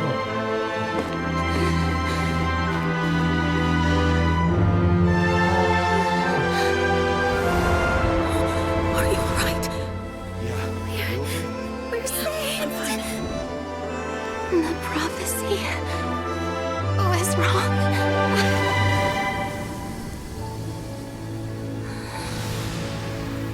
Oh, this is making me smile.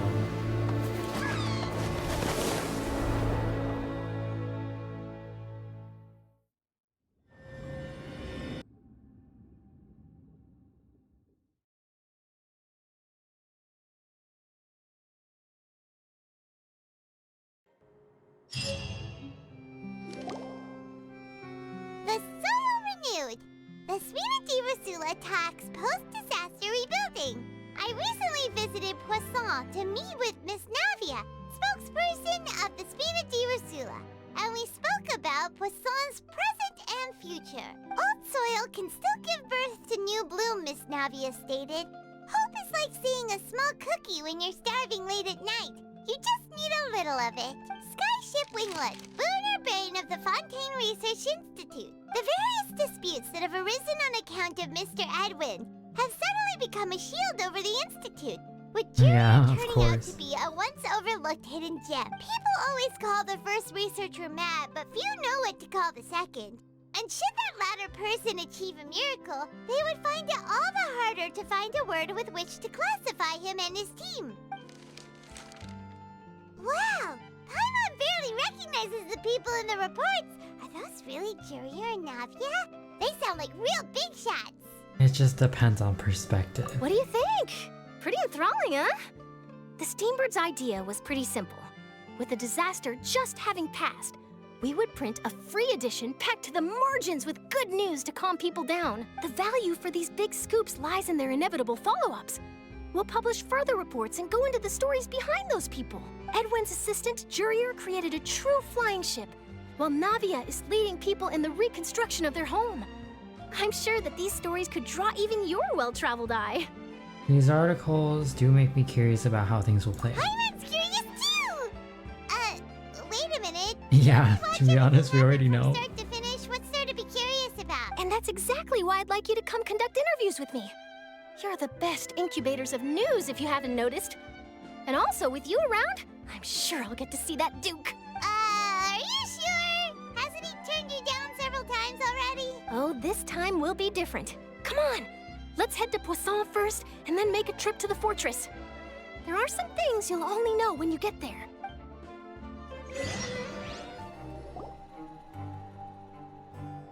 Oh? Wow, guess we're here again, huh? There's a real nostalgic feeling to this place. That's true. Sounds We like did you've spend a been lot of missing time us. here. Oh, hi. Of course, especially you. Did you come all the way to the entrance to greet us? Of course. I'm here to welcome you and our dear Miss Charlotte, whom our good head nurse recommended to me. It's an honor to finally meet the much-rumored Duke. Thank you for consenting to my visit to the fortress, sir. No need to thank me. But that said, I shouldn't be the focus of your interview. I trust you recall our agreement? Of course, of course. All right then, this way.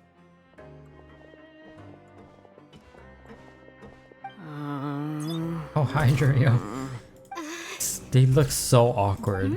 Hey, no need to be so nervous. I've already taken all the photos we need.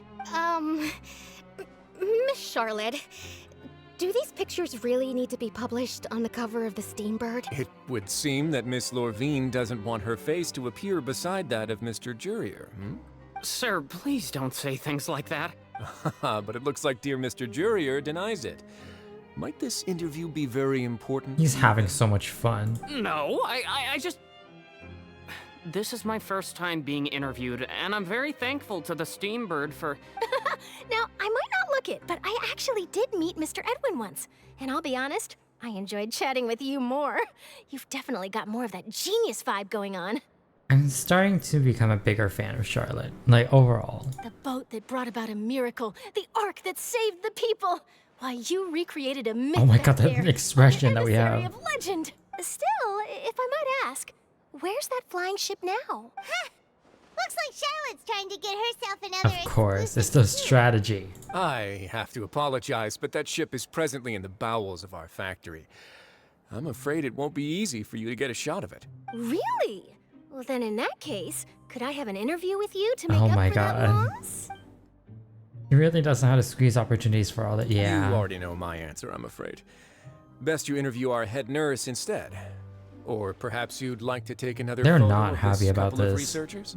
Did you really have to use the word couple? Oh my Then god. 2 solo photos will do. Is my hair messed up?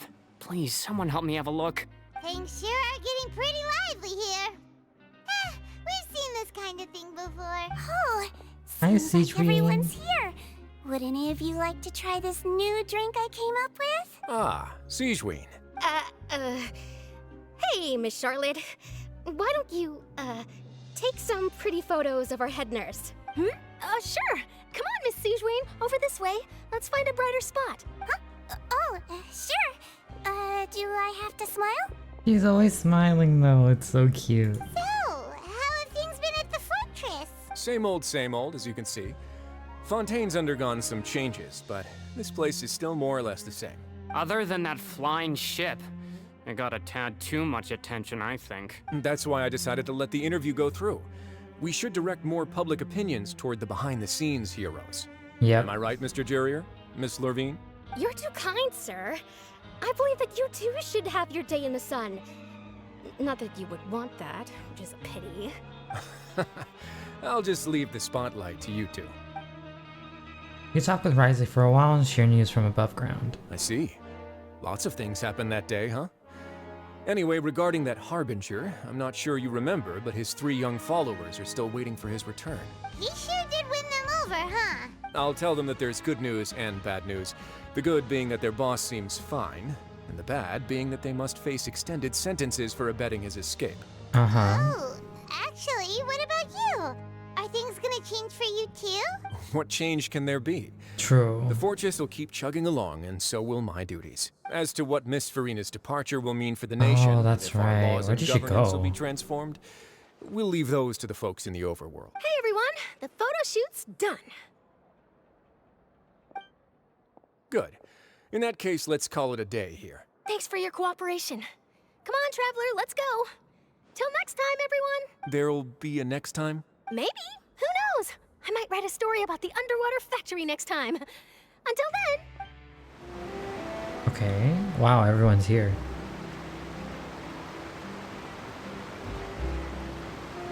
I didn't see them! They really are here! How did you know? Navia mentioned that she stayed in touch with Linny and the others after working together. Apparently, they've been at the docks distributing these strange pockets the whole time since. Traveler, Paimon. Ah, and Miss Charlotte, too. Would you like a magic pocket? What sort of gadget is it? It's a wondrous bag that can be used Such to a full carry circle many moment. things. The water level has returned to normal, but if you see any of your things floating around, you can use this to carry them. Or you could trick a friend into doing it for you. Trick a friend? I wonder which of my friends would fall for that. Not us, that's for sure. You could just make a friend like Fremine here. Isn't that right, Fremine? Is this what you meant by, I'll help you make some new friends? To be honest, that sounds pretty sweet. Could I have your contact, please? Sure. Oh god. Please. I already write know down how my he feels. address. You sure are socialize. He was the one who proposed doing this. He even wants to assist in our magic shows. Sounds pretty good. Yes, I was planning to first introduce Pear as an assistant, and later Fremine himself. In the future, I think we can leave underwater escape magic to him too. That said, would anyone want to see a diver escape underwater? I don't know. Oh, it'll work out. Every journey begins with the first step. He'll become a part of our show eventually. Lynette, could you come over?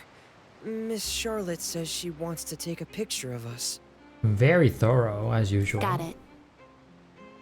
My, that Charlotte is rather perceptive. She got rid of everyone the moment she realized I had something to say to you. So, how have things been, Traveler? I'm doing alright. Father says that you did a great deal during the latest events. She's very grateful for your contributions to Fontaine. I feel like we were just... I don't know, I feel like we were just kind of there. Like, of course, things played out well, but it's not due to us. That's alright. We were more than happy to help. So, what's she doing now? Imagine she appears. Oh, I guess you haven't heard. Well, after Lady Farina left, Father and Monsieur Nervillet opened negotiations, during which he gave Fontaine's gnosis to her as a diplomatic gift. Honestly, we're not surprised. Diplomatic gift? A gnosis? Yes, I was quite surprised at first myself. But when I thought it over, there were actually a number of things going for it. It could have been done as an apology for the incident with Lord Child, or as thanks for his help in tying the all-devouring narwhal down. Furthermore, Father did also lend significant aid to Fontaine and Poisson. Right. That's true, but this is a gnosis we're talking about. Doesn't this seem a bit irresponsible? I would agree, but I've also heard that it seems that Monsieur Nervillet has had a significant change of heart regarding the matter.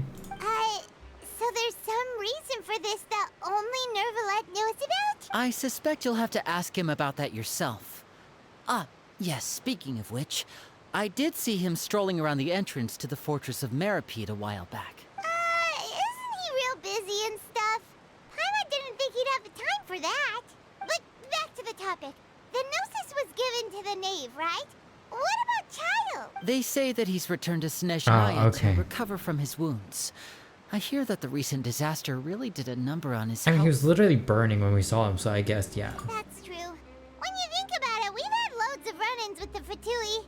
To think we'd be allied with them this Yeah, it's a really interesting change. So shocked Oh, by such a simple hello. switching of sides?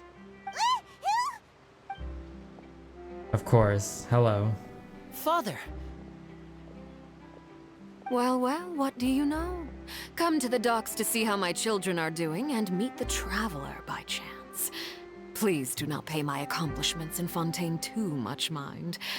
I would have done them regardless. Take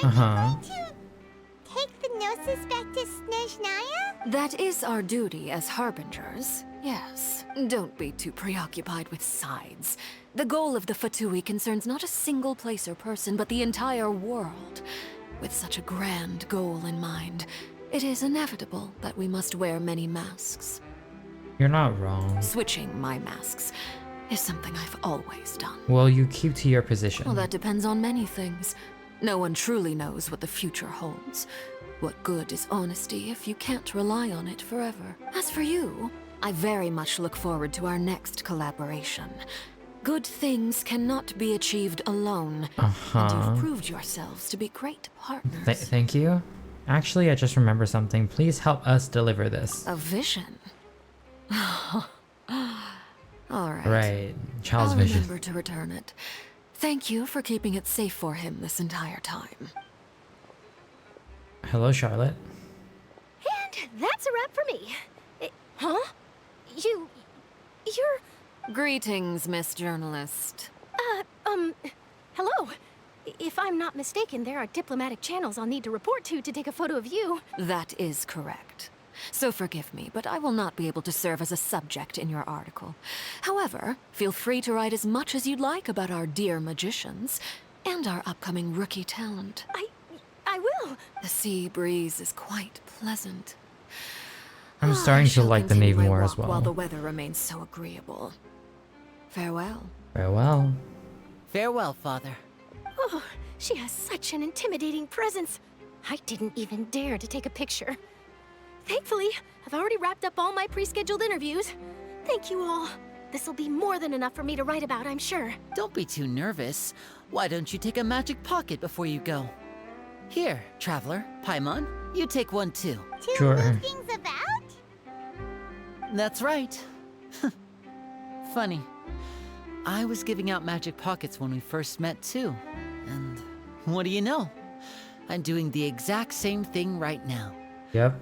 So many things have happened, but the pockets are still the pockets. I guess this must be life. We will all follow our own paths, and serendipity will lead you to your fated friends. True. All right then. We'll be handing out pockets in some other districts later, so we'll get going now. Have a good day, you two. This looks so beautiful. So, you really are here, Neuvillette. I didn't think you were going to have free time this hour of the day. Really? Oh, I suppose you must have met Mr. Linney. He took the time to greet me earlier when he passed this way. In any case, you came at a good time. I was just considering reaching out to you to set up a meeting, so I may explain some things that I Okay, haven't I'm had the guessing this time is to asking before. questions. Aw, Paimon's glad that you remembered. Thank you for keeping us on your mind, what with you being busy and all. Alright, let's have it then. How was Fontaine actually saved? The whole business is still quite the mystery to us. It is strange how words can often leave a bitter taste in the mouth when it finally comes time to say them out loud.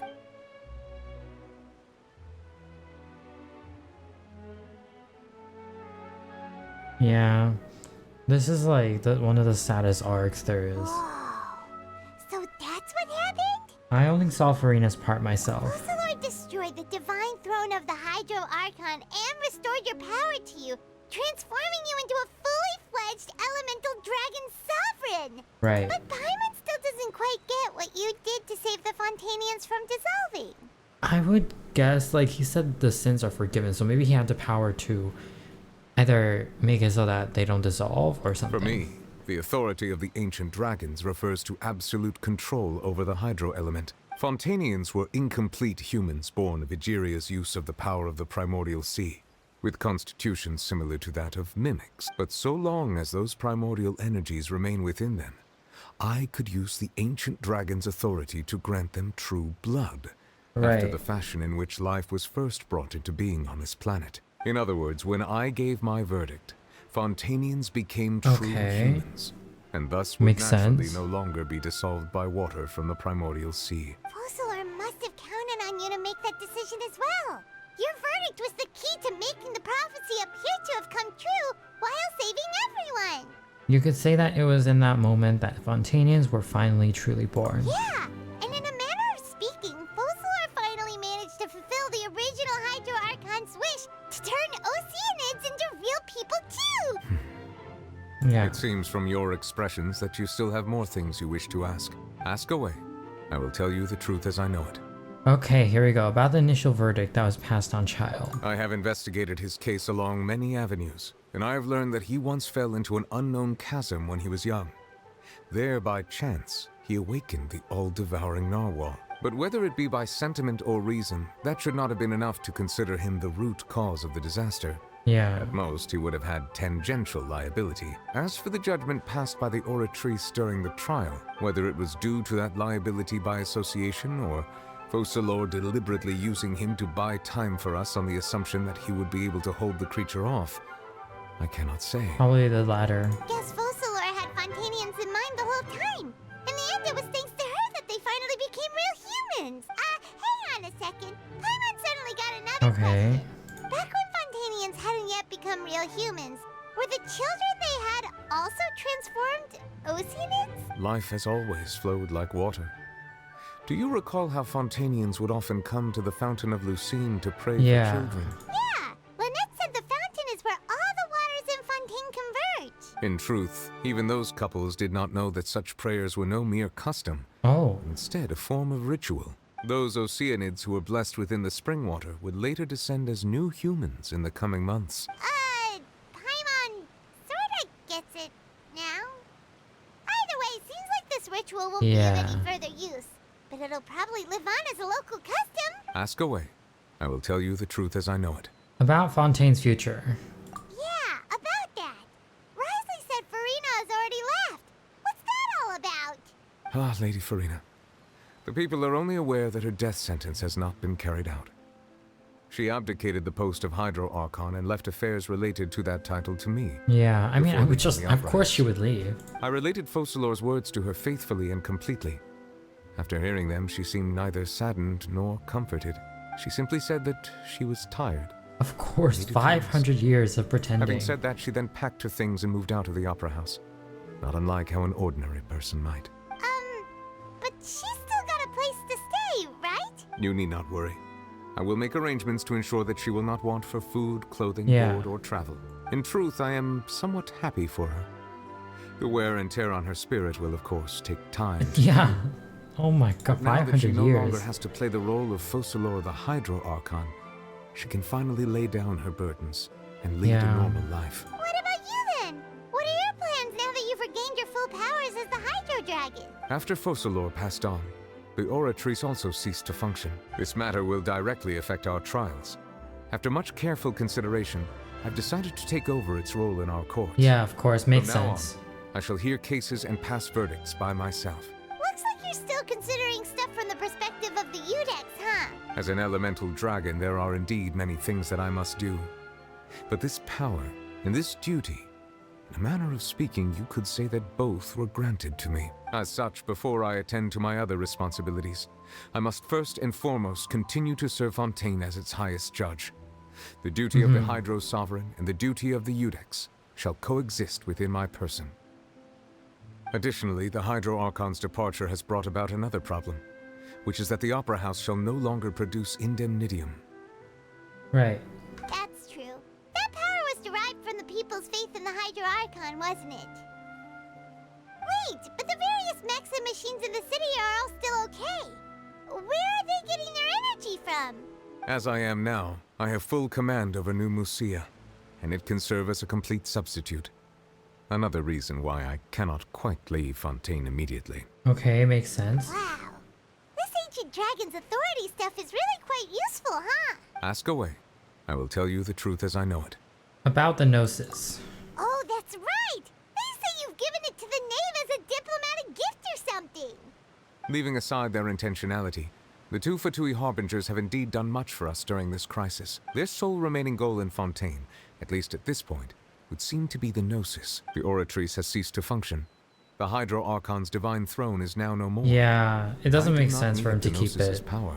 As such, it has lost all meaning for Fontaine. If the Fatui have impure designs, then we might as well accede to their request now and avoid unnecessary conflict. What complicated considerations? Paimon thought you were just giving it to them out of gratitude to the knave and as an apology to Child. Ask away. I will tell you the truth as I Okay, know it. about the next stop. You will soon be heading to Natlan, I presume. I'm Yes. afraid that I have little talent as a travel guide, so all I can do is tell you what I know about that land. As far as I'm aware, Natlan can be said to be a nation of dragons. A nation of dragons? You mean like you? No, I suspect that I would not find myself welcome there. Why? Unlike ancient dragons such as myself, the dragons of Natlan have undergone long years of development and evolution. Okay. Large numbers of them have entered a form of coexistence with humanity. Natlan is also the nation of war. War ravages those lands like an undying flame. So it's a very not peaceful place, I guess. There is one other piece of information I got incidentally from my negotiations with the knave that I believe may be useful to you. The harbinger known as the Captain has thrown his hat into the endless ring of Okay. war. So we will be dealing with the captain Like captain next time. customer. Seriously, everywhere you look, there's a Fatui Harbinger doing their thing. Of course. I suggest that you fully prepare yourself before going to Natlan. In the meantime, Fontaine's doors will always be open to you. Ask away. I will tell you the truth as I know it. I have no more questions. Wow, that was a big lore bomb. Paimon's still got a question about Okay. When we spoke to Lenny earlier, he mentioned that your attitude towards giving away the Gnosis had clearly changed. We guessed that there might be some reason for it that only you were aware of. No wonder the House of the Hearth is the Fatui's intelligence division. They are Yeah. certainly sharp. So regarding this specific issue, I was just getting ready to share something with you. Okay. What is it? In truth, I exchanged some further words with that lady named Skirk after sending you two back to the surface. Oh. It went something like Oh my god, this. please let Skirt be playable. The design is so good.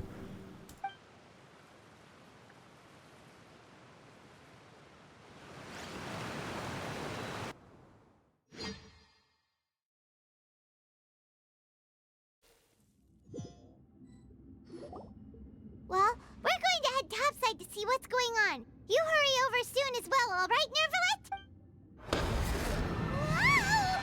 What next? The all-devouring narwhal isn't here, so I'm no longer getting any interference. I can finally catch the scent of your power. What it's made of. It is the authority of the planet's primordial dragons, but with something very similar to a god's curse mixed in. It's quite a novel blend. I'm sure I've encountered something like this before.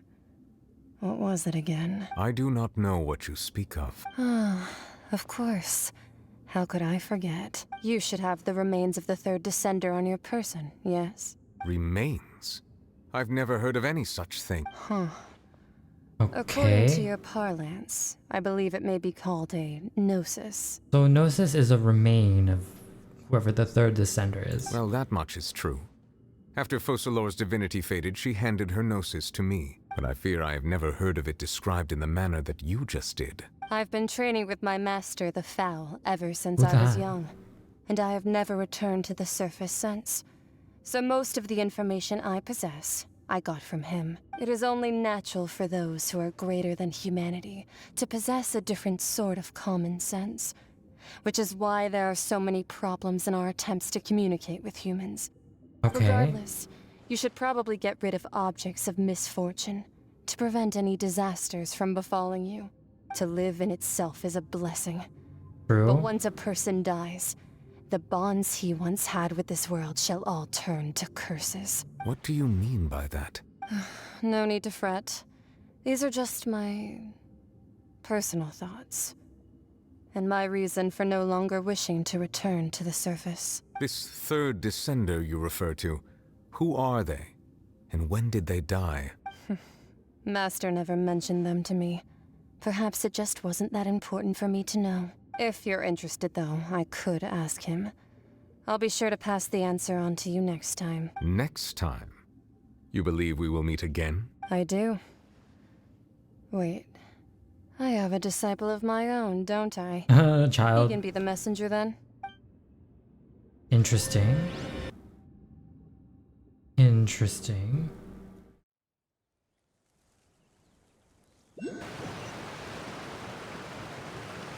That's what she told me. Whether it would prove useful or not, I wanted to pass that information on to you. The remains of the third descender? So that's what the Gnosis actually are. Paimon just thought they looked like chess pieces. How could they be a person's remains? All the same, assuming that there was no misunderstanding or special metaphor at play, that is what she meant to say. And she said that it would bring misfortune and that you should check it, which is why you gave it to the Fatui. If she speaks the truth, then I would simply be putting Fontaine at Bro. unnecessary risk by keeping it here. Descender, she mentioned one of them. I am the fourth descender. One, that the Gnosis are related to descenders, and two, that the one who came before me has already died. I had guessed that you might already be familiar with this concept, but I did not expect you to be one of them. That means that the Gnosis, which are exceedingly element compatible and can even enhance elemental abilities, do indeed come from the third descender. I wonder, does your body also possess similar Oh, the properties? foreshadowing. Yeah. Yeah, that's all I was thinking. Without a vision! That does sort of count as special compatibility, right? No, let's not think about this stuff right now. It just feels creepy, comparing the Traveler to the dead third descender and all. Don't worry, I won't die that easily. You say, but this topic still feels like bad luck. Somewhat, yeah. Once Child recovers, let's get some more answers out of him. Or go look for his master and get the answers that way. I too believe it unwise to make too many blind guesses when information is lacking. The same is true of being at court. All right. Whatever the case, it seems like the crisis here in Fontaine's over for now. Yeah. Yes. All of Focalor's efforts were for this moment as well. I still feel sad about it. Sacrificed herself in the end as a god, and she suffered through all those years as a human. Was that really what she wanted? Not what she wanted, it's more like it had to be done. I suppose that would be the mystery of a god's will. Can you understand the will of the gods? I suspect not. But once in a while, I too would guess that if wishes were like the clouds in the sky, they will one day return to the earth as raindrops. Life flows like water, and rain is the final answer. The water levels may sometimes tilt one way or another, but the rain falls fairly upon all. And what, ultimately, is the difference between the rains that fall upon all of us? Oh my god, the pan out is so good. Jesus. Oh my god, that was indeed a lot. It seems from your expressions that you still ask away. Oh, I will this tell is you just... the truth as I suggest that you fully prepare. Okay. I guess we can just stand right here. I don't know what he's looking at. Wow, okay. As Risley is just looking at something beneath him, that was quite the quest. I feel like it is the best so far. It is better than Sumeru. In Sumeru, the whole Samsara thing made me feel kind of frustrated, but this quest is like, it made me feel excited and kept me on edge in the best way possible. And it made me think, it made me like emotional in both ways, like positive and negative, and I think that it was very enjoyable overall. So if you made it to the end of this video, congratulations, you're amazing. And yeah, that's the end. I'll see you guys in the next one.